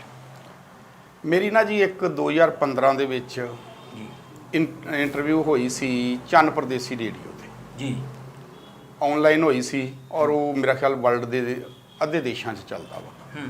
ਮੈਡਮ ਅਮਨ ਬੇਦੀ ਨੇ, ਉਹਨਾਂ ਨੇ ਮੇਰੀ ਇੰਟਰਵਿਊ ਕੀਤੀ ਸੀ ਤੇ ਮੈਂ ਉਹ ਉਦੋਂ ਜਿਹੜੇ ਸਵਾਲਾਂ ਦੇ ਜਵਾਬ ਦਿੱਤੇ ਸੀ ਨਾ ਜੀ, ਉਹਨਾਂ ਦੇ ਬੜੀ ਜ਼ਿਆਦਾ ਕਿੰਤੂ ਪਰੰਤੂ ਹੋਈ ਸੀ। ਔਰ ਉਹਦੇ ਵਿੱਚ ਦਰਸ਼ਕਾਂ ਨੇ ਜਿਹੜੇ ਸੁਣ ਰਹੇ ਸੀ ਉਹ ਟੀਵੀ, ਉਹਨਾਂ ਨੇ ਮਤਲਬ ਵਾਪਸ ਉਦੋਂ ਪੁੱਛਿਆ ਵੀ ਤੁਸੀਂ ਇਹ ਗੱਲ ਕਿਸ ਤਰ੍ਹਾਂ ਦਾਅਵੇ ਨਾਲ ਕਹਿ ਸਕਦੇ। ਔਰ ਉਹਨਾਂ ਨੇ ਇਹਨਾਂ ਗੱਲਾਂ ਤੇ ਯਕੀਨ ਨਹੀਂ ਕੀਤਾ। ਅੱਜ ਮੈਂ ਇਹ ਕਹਿਣਾ ਚਾਹੂੰਗਾ ਵੀ ਜਿਹੜੇ ਮੇਰੀ ਉਹ ਇੰਟਰਵਿਊ ਕੱਢ ਲਓ ਲਗਭਗ 1 ਘੰਟੇ ਦੀ, ਤੇ ਔਰ ਕੁੰਵਰ ਵਿਜੇ ਪ੍ਰਤਾਪ ਨੇ ਜਿਹੜਾ ਦਿੱਤਾ ਵਾ ਚਲਾਨ ਉਹ ਕੱਢ ਲਓ ਅੱਛਾ, ਤੇ ਹੂ ਬਹੂ ਉਹ ਹੀ ਨਿਕਲੂਗਾ ਜੋ ਮੈਂ ਕਿਹਾ ਸੀ। ਬੜੀ ਵੱਡੀ ਗੱਲ ਆ, ਇੱਕ ਆਈਪੀਐਸ ਦੀ ਜਾਂਚ ਪੜਤਾਲ ਔਰ ਇੱਕ ਤੁਸੀਂ ਆਪਣੀ ਗੱਲਬਾਤ ਔਰ ਇੱਕ ਦੂਸਰੇ ਨਾਲ ਇੰਨੀ ਜ਼ਿਆਦਾ ਤੁਸੀਂ ਦੱਸਦੇ ਹੋ ਕੋਰਿਲੇਟ ਕਰ ਰਹੇ ਹੋ। ਉਹ ਇਸ ਕਰਕੇ ਕਰ ਰਿਹਾ ਮੈਂ ਕਿ ਬਹੁਤ ਕਾਬਲ ਅਫਸਰ ਨੇ ਉਹ, ਬਿਲਕੁਲ ਠੀਕ। ਔਰ ਉਹਨਾਂ ਨੇ ਇੰਨੀ ਜ਼ਿਆਦਾ ਗਹਿਰਾਈ ਨਾਲ ਉਹ ਖੋਜ ਕੀਤੀ ਔਰ ਉਹਨਾਂ ਨੇ ਆਪਣੀ ਬੁੱਧੀ ਮੁਤਾਬਕ ਔਰ ਆਪਣੀ ਜਿਹੜੀ ਪੜ੍ਹਾਈ ਮੁਤਾਬਕ ਕੀਤਾ। ਠੀਕ। ਮੈਂ ਪਿੰਡੇ ਤੇ ਹੰਡਾਇਆ। ਮੈਂ ਹੁਣ ਜੇ ਇਹਦਾ ਤੁਸੀਂ ਜਵਾਬ ਲੈਣਾ ਵਾ ਤੇ ਮੈਂ ਫਿਰ 1 ਜੂਨ ਤੋਂ ਤੁਰੂੰਗਾ। ਅੱਛਾ, 1 ਜੂਨ 2015 ਤੋਂ ਸ਼ੁਰੂ ਕਰੂੰਗਾ। ਠੀਕ। 1 ਜੂਨ 2015 ਨੂੰ ਜਦੋਂ ਸ੍ਰੀ ਗੁਰੂ ਗ੍ਰੰਥ ਸਾਹਿਬ ਮਹਾਰਾਜ ਦਾ ਸਰੂਪ ਚੋਰੀ ਹੋਇਆ ਜੀ, ਤੇ ਪੰਥਕ ਜਥੇਬੰਦੀਆਂ ਨਾਲ ਮੇਰਾ ਸਾਂਝ ਸੀ ਔਰ ਸਭ ਤੋਂ ਵੱਡੀ ਗੱਲ ਵੀ ਗੁਰੂ ਰਾਮਦਾਸ ਨੇ ਸਾਨੂੰ ਸਿੱਖੀ ਬਖਸ਼ਿਸ਼ ਕੀਤੀ ਆ ਤੇ ਸਾਡਾ ਫਰਜ਼ ਸੀ। ਅਸੀਂ ਉਦੋਂ ਜਦੋਂ ਗਏ ਉੱਥੇ ਮਹਾਰਾਜ ਦਾ ਸਰੂਪ ਚੋਰੀ ਹੋਇਆ, ਉਹਦੇ ਵਿੱਚ ਅੱਜ ਮੈਂ ਤੁਹਾਨੂੰ ਉਹ ਗੱਲਾਂ ਸੁਣਾਉਂਗਾ ਜਿਹੜੀਆਂ ਅਜੇ ਤੱਕ ਕੈਮਰੇ 'ਚ ਨਹੀਂ ਹੋਈਆਂ, ਜਿਹੜੀਆਂ ਇੰਟਰਵਿਊ 'ਚ ਵੀ ਨਹੀਂ ਹੋਈਆਂ। ਠੀਕ। ਉਹਦੇ ਵਿੱਚ ਅਸੀਂ ਉੱਥੇ ਗਏ ਤੇ ਉਹ ਸਕੂਲ ਦੇ ਨਾਲ ਗੁਰਦੁਆਰਾ ਸਾਹਿਬ ਜਿਹੜਾ ਸੀ ਉਹਦੀ ਕੰਧ ਸਾਂਝੀ ਸੀ ਤੇ ਕੰਧ ਹੀ ਐਡੀ 3.5 ਫੁੱਟ ਉੱਚੀ। ਅਸੀਂ ਜਦੋਂ ਉੱਥੋਂ ਪੁੱਛਣ ਲੱਗੇ ਇਹਨਾਂ ਦੇ 2 ਛੋਟੀਆਂ ਬੱਚੀਆਂ ਸੀ, 8ਵੀਂ ਤੱਕ ਮਿਡਲ ਤੱਕ ਸਕੂਲ ਸੀ। ਅਸੀਂ ਪੁੱਛਿਆ ਮਤਲਬ ਕਿਸ ਤਰ੍ਹਾਂ ਮਤਲਬ ਇੱਥੋਂ ਮਹਾਰਾਜ ਦਾ ਸਰੂਪ ਚੋਰੀ ਹੋਇਆ। ਉਹਨਾਂ ਇੰਨੀ ਬੇਬਾਕੀ ਨਾਲ ਦੱਸਿਆ ਵੀ ਫਲਾਣੇ ਬੰਦੇ 2 ਆ, ਉਹ ਮੋਟਰਸਾਈਕਲ ਤੇ ਆਏ, ਦੁਪਹਿਰੇ ਦੇ ਕਸ਼ 'ਚ ਮਾਰ ਕੇ ਲੈ ਗਏ। ਅੱਛਾ, ਛੋਟੀਆਂ ਜਿਹੀਆਂ ਉਹ ਬੱਚੀਆਂ। ਬੱਚੀਆਂ ਦੋਵਾਂ ਨੇ ਦੱਸਤਾ ਸਾਨੂੰ, ਮਤਲਬ ਉਹ ਸਾਰਿਆਂ ਨੂੰ ਦੱਸਤਾ। ਉਹ ਬਾਅਦ 'ਚ ਉਹ ਵਿਚਾਰੀਆਂ ਲੱਭੀਆਂ ਨਹੀਂ, ਮਤਲਬ ਚੁੱਪ ਕਰਾਤਾ ਉਹਨਾਂ ਚੁੱਪ ਕਰਾਤਾ। ਜਦੋਂ ਉਹ ਹੋਇਆ ਤੇ ਅਸੀਂ ਉੱਥੇ ਫਿਰ ਡੇਰਾ ਪਾ ਲਿਆ। ਅਸੀਂ ਨਹੀਂ, ਪੰਥ ਨੇ, ਸਿੱਖ ਪੰਥ ਨੇ। ਮਾਫੀ ਚਾਹੁੰਦਾ ਇਸ ਗੱਲ ਦੀ ਵੀ ਮੇਰੇ ਮੂੰਹ ਅਸੀਂ ਨਿਕਲ ਗਿਆ। ਸਾਰੇ ਸਿੱਖ ਪੰਥ ਨੇ ਉੱਥੇ ਡੇਰਾ ਪਾ ਲਿਆ। ਠੀਕ। ਪਿੰਡ ਦਾ ਘੇਰਾ ਪਾ ਲਿਆ। ਉਹਦੀ ਪਿੰਡ ਦੀ ਜਿਹੜੀ ਆ ਉਹ ਤਲਾਸ਼ੀ ਸ਼ੁਰੂ ਕਰਤੀ। ਪੰਥਕ ਜਥੇਬੰਦੀਆਂ ਦੇ ਦਬਾਅ ਕਰਕੇ ਪੁਲਿਸ ਨੇ ਸ਼ੁਰੂ ਕਰਤੀ। 2:30 ਵਜੇ ਤੱਕ ਉਹਦੀ ਮਤਲਬ ਸਾਰੇ ਪਿੰਡ ਦੀ ਤਲਾਸ਼ੀ ਲੈ ਲਈ ਜੀ। ਜਿੱਥੇ ਉਹਨਾਂ ਨੇ ਇਸ਼ਾਰਾ ਕੀਤਾ ਸੀ ਵੀ ਉਹ ਸੂਏ ਪਾ ਰਿਹਾ ਗੁਰੂ ਗ੍ਰੰਥ ਸਾਹਿਬ ਦਾ ਸਰੂਪ, ਤੇ 5-7 ਘਰ ਸੀ। ਠੀਕ। ਤੇ ਡੇਰਾ ਪ੍ਰੇਮੀ ਸੀ, ਝੂਠੇ ਸੌਦੇ ਵਾਲੇ ਦੇ ਪ੍ਰੇਮੀ ਸੀ। ਉਹ ਅਸੀਂ ਘੁੰਮ ਕੇ ਜਾਈਏ ਤੇ ਉਹ ਸਾਨੂੰ ਉੱਥੇ ਜਾਣ ਨਾ ਦੇਣ ਵੀ ਨਹੀਂ, ਉਹ ਨਹੀਂ। ਫਿਰ ਉਹਨਾਂ ਨੇ ਬਹਾਨਾ ਲਾਇਆ ਵੀ ਤੁਸੀਂ ਇਸ ਤਰ੍ਹਾਂ ਕਰੋ ਵੀ ਅਸੀਂ ਪ੍ਰਸ਼ਾਦਾ ਛਕਣਾ ਤੇ ਤੁਸੀਂ ਪ੍ਰਸ਼ਾਦਾ ਛਕ ਲਓ। ਤੇ ਲੰਗਰ ਤੇ ਸਵੇਰ ਤੋਂ ਚੱਲਣ ਡਿਆ ਸੀ ਉੱਥੇ। ਉਹ ਕਹਿੰਦੇ ਨਹੀਂ ਜੀ, ਸਾਡਾ ਲੰਗਰ ਆਇਆ, ਮਤਲਬ ਸਾਡੇ ਡਿਸਪਲਿਨ ਫੋਰਸ ਆ, ਸਾਡਾ ਉਸ ਹਿਸਾਬ ਨਾਲ ਵਾ, ਸਾਡਾ ਹੁਣ ਆਇਆ ਵਾ, ਸਾਨੂੰ 1 ਘੰਟਾ ਚਾਹੀਦਾ। ਉਹਨਾਂ ਨੂੰ 1 ਘੰਟਾ ਚਾਹੀਦਾ ਸੀ ਫੋਰਸ ਸੱਦਣ ਲਈ ਵੀ ਉਹਦੀ ਤਲਾਸ਼ੀ ਨਹੀਂ ਲੈਣ ਦੇਣੀ। ਉਹਨਾਂ ਫੋਰਸ ਸੱਦ ਲਈ ਔਰ ਸਾਫ਼ ਐਸਐਸਪੀ ਨੇ ਕਿਹਾ ਵੀ ਤੁਸੀਂ ਜੇ 500 ਜੇ ਤੇ ਅਸੀਂ 5000 ਹੋ ਜਾਾਂਗੇ, ਜੇ 5000 ਹੈ ਤੇ ਅਸੀਂ 50000 ਹੋ ਜਾਾਂਗੇ। ਮੈਨੂੰ ਚੰਡੀਗੜ੍ਹ ਹੁਕਮ ਹੈ ਉਹਨਾਂ ਦੇ ਘਰਾਂ ਦੀ ਤਲਾਸ਼ੀ ਨਹੀਂ ਲੈਣੀ। ਇਹ ਕਿਹੜੇ ਅਫਸਰ ਨੇ ਕਿਹਾ ਉਹਨੂੰ? ਚਰਨਜੀਤ ਸ਼ਰਮੇ ਨੇ। ਚਰਨਜੀਤ ਸ਼ਰਮਾ, ਠੀਕ ਹੈ। ਹਾਂ। ਫਿਰ ਉਹਨਾਂ ਨੇ ਕੀ ਕੀਤਾ ਵੀ ਸਾਨੂੰ ਥੋੜ੍ਹੇ ਨੂੰ ਬੱਸਾਂ 'ਚ ਬਿਠਾਇਆ। ਮੰਨ ਲਓ ਅੰਮ੍ਰਿਤਸਰ ਆ, ਲੈ ਜਾਓ ਇਹਨਾਂ ਨੂੰ ਉਹ ਫਤਿਹਗੜ੍ਹ ਚੂੜੀਆਂ ਲਾ ਦਿਓ 10 ਜਾਣਿਆਂ ਨੂੰ। 10 ਜਾਣੇ ਛੱਡ ਆਓ ਢਾਰੀ ਬਾਰਡਰ ਤੇ, 10 ਬਿਆਸ ਛੱਡ ਆਓ, 10 ਮਹਿਤੇ ਛੱਡ ਆਓ। ਇਸ ਤਰ੍ਹਾਂ ਉਹਨਾਂ ਨੇ ਰਾਤ ਨੂੰ ਦਿਨੇ ਘਮਾਉਂਦੇ ਰਹੇ ਤੇ ਉੱਥੇ ਲਾ ਆਏ। ਫਿਰ ਉਹ ਘਰ ਦੀ ਤਲਾਸ਼ੀ ਨਹੀਂ ਲੈਣ ਦਿੱਤੀ। ਉਹਨੇ ਚਿਰ ਨੂੰ ਉਹਨਾਂ ਨੇ ਮਹਾਰਾਜ ਦਾ ਸਰੂਪ ਉੱਥੋਂ ਜਿਹੜਾ ਉਹ ਗਾਂਹ ਪਛਾਂ ਕਰ ਲਿਆ। ਉਸ ਤੋਂ ਬਾਅਦ ਅਸੀਂ ਆਏ ਆ, ਯੂਨਾਈਟਿਡ ਅਕਾਲੀ ਦਲ ਸੀ ਉਦੋਂ। ਅਸੀਂ ਆਏ ਆ ਆਪਣਾ ਇੱਥੇ ਜਥੇਦਾਰ ਗੁਰਬਚਨ ਸਿੰਘ ਕੋ। ਜਥੇਦਾਰ ਮੇਰਾ ਕਹਿਣ ਨੂੰ ਨਹੀਂ ਦਿਲ ਕਰਦਾ, ਪਰ ਪਤਾ ਨਹੀਂ ਲੱਗਣਾ ਲੋਕਾਂ ਨੂੰ। ਇਹਨਾਂ ਕੋ ਆਏ, ਮਿਲੇ ਨਹੀਂ। ਉਹਨਾਂ ਦਾ ਕੋਈ ਪੀਏ ਸੀ, ਉਹਨਾਂ ਨੂੰ ਅਸੀਂ ਮੰਗ ਪੱਤਰ ਦਿੱਤਾ ਗੁਰੂ ਗ੍ਰੰਥ ਸਾਹਿਬ ਬਾਰੇ। ਉਸ ਤੋਂ ਬਾਅਦ ਫਿਰ 5-7 ਦਿਨਾਂ ਬਾਅਦ ਕੁਝ ਨਹੀਂ ਹੋਇਆ। ਉਸ ਤੋਂ ਬਾਅਦ ਫਿਰ ਅਸੀਂ ਆਏ ਆ ਤੇ ਜਥੇਦਾਰ ਸਾਹਿਬ ਮਿਲ ਪਏ। ਜਥੇਦਾਰ ਸਾਹਿਬ ਮਿਲ ਪਏ, ਪਰ ਉਹਨਾਂ ਨੇ ਨਾ ਮਤਲਬ ਉਹ ਮੰਗ ਪੱਤਰ ਲੈਣ ਤੋਂ ਕਿੰਤੂ ਪਰੰਤੂ ਕੀਤਾ। ਔਰ ਮੈਂ ਇੱਕ ਬੜੀ ਵੱਡੀ ਗੱਲ ਕਰਨ ਲੱਗਾ ਵੀ ਸਤਨਾਮ ਸਿੰਘ ਮਨਾਵੇ ਨੇ ਇਹ ਗੱਲ ਆਖੀ, ਜੋ ਸ਼ਬਦ ਵਰਤਦਾ ਹੁੰਦਾ, ਉਹ ਆਂਦਾ ਤੂੰ ਵੀ ਵੱਜ ਜਾ ਤੇ ਪੰਥ ਵੀ ਵੱਜ ਜਾਊਗਾ, ਤੇ ਇਸ ਤਰ੍ਹਾਂ ਕਰ ਮੇਰੇ ਲੀੜੇ ਲਾ ਕੇ ਤੇ ਇਮਲੀ ਨਾ ਬੰਨ੍ਹਦੇ ਮੈਨੂੰ ਤੇ ਮਾਰ ਦੇ ਕੋੜੇ ਮੈਨੂੰ। ਆਂਦਾ ਅੱਛਾ, ਜਿਸ ਤਰ੍ਹਾਂ ਦੀ ਉਹਦੀ ਲੈਂਗੁਏਜ ਹੈ, ਮਾਰ ਕੋੜੇ। ਆਂਦਾ ਮੈਨੂੰ 10-15 ਤੇ ਲੋਕਾਂ ਨੂੰ ਆਖਦੀ ਫੜਿਆ ਗਿਆ ਵਾ ਤੇ ਆ ਸਜ਼ਾ ਦੇ ਦਿੱਤੀ ਆ, ਤੁਹਾਡੇ ਵੀ ਗਲੋਂ ਲੱਹ ਜੂ ਤੇ ਅਸੀਂ ਵੀ ਦੱਸਣ ਵਾਲੇ ਬਣਾਂਗੇ। ਬੜੀ ਵੱਡੀ ਗੱਲ ਬੜੀ, ਕੀਤੀ। ਬਿਲਕੁਲ ਮੈਂ ਹੂਬੂ ਗਵਾਹ ਮੈਂ ਲਾਗੇ ਬੈਠਾ। ਮਾਰ ਕੋੜੇ ਮੇਰੇ ਵੀ ਆਂਦਾ ਤੇ ਆਂਦਾ ਪਤਾ ਲੱਗ ਜੇ ਤੇ ਤੁਹਾਡੇ ਵੀ ਗਲੋਂ ਲੱਗ ਜੇ। ਗੱਲ ਜਿਜਣੀ ਸਾਹਿਬ, ਮੈਂ ਤੁਸੀਂ ਗੱਲ ਕੀਤੀ ਵੀ ਉਸ ਵਕਤ ਸ਼ਾਇਦ ਪਿੱਛੋਂ ਹੁਕਮ ਹੋਏਗਾ ਕਿ ਉਹ ਡੇਰਿਆਂ ਦੀ ਤਲਾਸ਼ੀ ਨਹੀਂ ਲੈਣ ਦੇਣੀ। ਤੁਸੀਂ ਕੀ ਸਮਝਦੇ ਹੋ ਵੀ ਇਹ ਗੁਰੂ ਸਾਹਿਬ ਦੀ ਬੇਅਦਬੀ ਕਰਵਾਉਣਾ ਜਾਂ ਉੱਥੇ ਗੁਰੂ ਸਾਹਿਬ ਦਾ ਹੋਣਾ ਤੇ ਮੁੜ ਕੇ ਉਹ ਤਲਾਸ਼ੀ ਨਾ ਲੈਣ ਦੇਣਾ, ਕੀ ਮੰਤਵ ਸੀ? ਸਾਰਾ ਕੁਝ ਦੱਸਦਾ ਮੈਂ, ਪਹਿਲਾਂ ਉਹ ਗੱਲ ਪੂਰੀ ਕਰ ਲਾਂ। ਠੀਕ ਹੈ। ਉਸ ਤੋਂ ਬਾਅਦ 10 ਦਿਨਾਂ ਬਾਅਦ ਫੇਰ ਮੰਗ ਪੱਤਰ ਦੇਣ ਆ ਗਏ। ਉਦੋਂ ਡਾਕਟਰ ਰੂਪ ਸਿੰਘ ਸੀ, ਜਥੇਦਾਰ ਨੇ ਮਿਲੇ। ਉੱਥੇ ਗਏ ਉੱਥੇ ਗਏ ਤੇ ਉਹਨਾਂ ਨੇ ਵੀ ਨਾ ਬੜਾ ਮਤਲਬ ਆਨਾਕਾਨੀ ਕੀਤੀ ਵੀ ਅਸੀਂ ਕੀ ਕਰੀਏ ਇਹ ਉਹਦੇ ਮੂੰਹੋਂ ਇਹ ਸ਼ਬਦ ਨਿਕਲਿਆ ਤੇ ਮਨਾਵੇਂ ਦੇ ਮੂੰਹੋਂ ਫੇਰ ਸ਼ਬਦ ਨਿਕਲੇ। ਆਂਦਾ ਸਾਨੂੰ ਕਿਸੇ ਗਿਰਜੇ ਘਰ ਘਲਾ ਦੇ, ਅਸੀਂ ਉੱਥੇ ਆਖੀਏ ਵੀ ਸਿੱਖਾਂ ਦਾ ਗੁਰੂ ਗਵਾਚ ਗਿਆ, ਅਸੀਂ ਉਹਨਾਂ ਨੂੰ ਆਖੀਏ ਵੀ ਸਾਡਾ ਗੁਰੂ ਲੱਭ ਦਿਓ। ਅਸੀਂ ਤੁਹਾਡੇ ਕੋਲ ਨਾ ਆਈਏ, ਤੁਸੀਂ ਸੰਸਥਾ ਜੇ ਐਸਜੀਪੀਸੀ, ਤੇ ਅਸੀਂ ਕਿੱਥੇ ਜਾਈਏ? ਗਿਰਜਿਆਂ 'ਚ ਜਾਈਏ? ਗੱਲ ਠੀਕ ਹੈ ਬਿਲਕੁਲ, ਵੀ ਅਸੀਂ ਗਿਰਜਿਆਂ ਵਾਲਿਆਂ ਨੂੰ ਆਖੀਏ ਵੀ ਸਿੱਖਾਂ ਦਾ ਗੁਰੂ ਗਵਾਚ ਗਿਆ ਤੇ ਇਹਨੂੰ ਲੱਭ ਦਿਓ। ਸੁਪਰੀਮ ਸੰਸਥਾ ਵਾ, ਸੁਪਰੀਮ ਸੰਸਥਾ ਵਾ। ਹਾਂਜੀ। ਹੁਣ ਜਿਹੜਾ ਤੁਸੀਂ ਸਵਾਲ ਕੀਤਾ ਵਾ ਵੀ ਉਹ ਕੀ ਮੰਤਵ ਸੀ ਇਹਦਾ, 24 ਸਤੰਬਰ 2015 ਨੂੰ ਝੂਠੇ ਸੌਦੇ ਨੂੰ ਮਾਫ ਕੀਤਾ। ਉਸ ਤੋਂ ਬਾਅਦ 26 ਸਤੰਬਰ ਨੂੰ ਅਸੀਂ ਚੰਡੀਗੜ੍ਹ ਗਏ। ਚੰਡੀਗੜ੍ਹ ਕਿਸੇ ਕੰਮ 'ਚ ਗਏ ਤੇ ਕਿਸੇ ਲਿਫਟ 'ਚ ਮੈਂ ਤੇ ਭਾਈ ਮੋਹਕਮ ਸਿੰਘ ਤੇ ਭਾਈ ਗੁਰਦੀਪ ਸਿੰਘ ਤਿੰਨੇ ਜਾਣੇ ਹਾਂ। ਅਸੀਂ ਕਿਸੇ ਲਿਫਟ 'ਚ ਚੜਨ ਲੱਗੇ ਤੇ ਉੱਥੋਂ ਕੁਝ ਟਕਸਾਲ ਦੇ ਸਿੰਘ ਮਿਲੇ। ਭਾਈ ਮੋਹਕਮ ਸਿੰਘ ਨੂੰ ਆਂਦੇ ਵੀ ਕੀ ਕੀਤਾ ਤੁਸੀਂ ਉਹਦੀ ਬੇਅਦਬੀ, ਉਹਦੀ ਮਾਫੀ ਤੇ? ਭਾਈ ਸਾਹਿਬ ਕਹਿੰਦੇ ਵੀ ਅਸੀਂ ਕਰ ਰਹੇ ਹਾਂ, ਕੋਈ ਮਤਲਬ ਇਹਦੇ ਬਾਰੇ ਵਿਚਾਰਾਂ ਕਰ ਰਹੇ ਹਾਂ, ਵੱਖ-ਵੱਖ ਜਥੇਬੰਦੀਆਂ ਨਾਲ ਗੱਲਾਂ ਕੀਤੀਆਂ ਵਾ ਤੇ ਇਹ 'ਤੇ ਚਰਚਾ ਚੱਲ ਰਹੀ ਆ। ਉਸ ਸਿੰਘ ਦੇ ਮੂੰਹੋਂ ਇਹ ਸ਼ਬਦ ਨਿਕਲ ਗਿਆ ਵੀ ਅਸੀਂ ਤੇ ਕਰ ਦੇਣ ਲੱਗੇ ਆ, ਤੁਸੀਂ ਪਤਾ ਨਹੀਂ ਕਦੋਂ ਕਰਨਾ। ਅੱਛਾ। ਉਹ ਜਦੋਂ ਇੰਨੀ ਸ਼ਬਦ ਆਖ ਕੇ ਤੇ ਉਹ ਚੱਲ ਗਿਆ ਤੇ ਭਾਈ ਸਾਹਿਬ ਨੇ ਲਿਫਟ ਦੇ ਵਿੱਚ ਹੀ ਕਹਿ ਦਿੱਤਾ ਵੀ ਇਹ ਉਥੋਂ ਸਰਬੱਤ ਖਾਲਸਾ ਕਰਾ ਕੇ ਤੇ ਮਿੱਟੀ ਪਾ ਦੇਣ ਲੱਗੇ ਇੱਥੇ ਸਾਰੇ ਕੰਮ ਤੇ। ਇਹਨਾਂ ਪੂਰਾ ਪ੍ਰੋਗਰਾਮ ਬਣਾ ਲਿਆ। 26 ਤਰੀਕ ਨੂੰ ਅਸੀਂ ਉਸੇ ਵੇਲੇ ਚਮਰੰਗ ਰੋਡ ਤੇ ਇੱਥੇ ਨਰੂਲਾ ਪੈਲਸ ਬੁੱਕ ਕੀਤਾ, ਉੱਥੋਂ ਫੋਨ ਤੇ ਦਵਾ ਦਵ ਜਥੇਬੰਦੀਆਂ ਨੂੰ ਕਿਹਾ। 27 ਤਰੀਕ ਨੂੰ ਅਸੀਂ ਮੀਟਿੰਗ ਰੱਖਤੀ। 27 ਤਰੀਕ ਨੂੰ ਜਦੋਂ ਅਸੀਂ ਮੀਟਿੰਗ ਰੱਖੀ ਸਾਰੇ ਜਥੇਬੰਦੀਆਂ ਦੀ ਝੂਠੇ ਸੌਦੇ ਦੀ ਮਾਫੀ ਤੇ ਵੀ ਕੀ ਕਰਨਾ, 99 ਜਥੇਬੰਦੀਆਂ ਇੱਥੇ ਆਈਆਂ ਇਹ ਚਮਰੰਗ ਰੋਡ ਤੇ। ਉਹਨਾਂ ਸਾਰਿਆਂ ਨੇ ਆਪੋ ਆਪਣੀ ਰਾਏ ਦਿੱਤੀ। ਇੱਕ ਉਹਦੇ ਵਿੱਚ ਸੀ ਮਤਲਬ ਮੈਂ ਹੁਣ ਉਹਦਾ ਨਾਂ ਨਹੀਂ ਲੈਣਾ ਵੀ, ਉਹਨਾਂ ਨੇ ਕਿਹਾ ਵੀ ਨਹੀਂ ਸਰਬੱਤ ਖਾਲਸਾ ਨਹੀਂ ਹੋਣਾ ਚਾਹੀਦਾ ਤੇ ਮਤਲਬ ਬਾਕੀ 90% ਜਿਹੜੇ ਉਹਨਾਂ ਆਖਿਆ ਵੀ ਸਰਬੱਤ ਖਾਲਸਾ ਕਰੋ ਇੱਥੇ। ਠੀਕ। ਵੀ ਬਹੁਤ ਜ਼ਿਆਦਾ ਇਹ ਕੰਮ ਗਲਤ ਹੋਇਆ ਵਾ।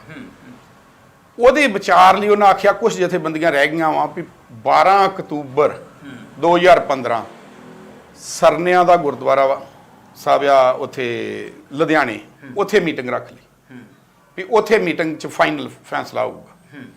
ਅਸੀਂ ਉੱਥੇ ਮੀਟਿੰਗ ਤੇ ਜਾ ਰਹੇ ਹਾਂ ਤੇ ਉੱਥੇ ਪਹੁੰਚੇ ਤੇ ਭਾਈ ਅਮਰੀਕ ਸਿੰਘ ਜਨਾਲਾ ਨੂੰ ਫੋਨ ਆਇਆ ਵੀ ਗੁਰੂ ਗ੍ਰੰਥ ਸਾਹਿਬ ਮਹਾਰਾਜ ਦੀ ਬੇਅਦਬੀ ਹੋ ਗਈ ਆ ਬਰਗਾੜੀ 'ਚ।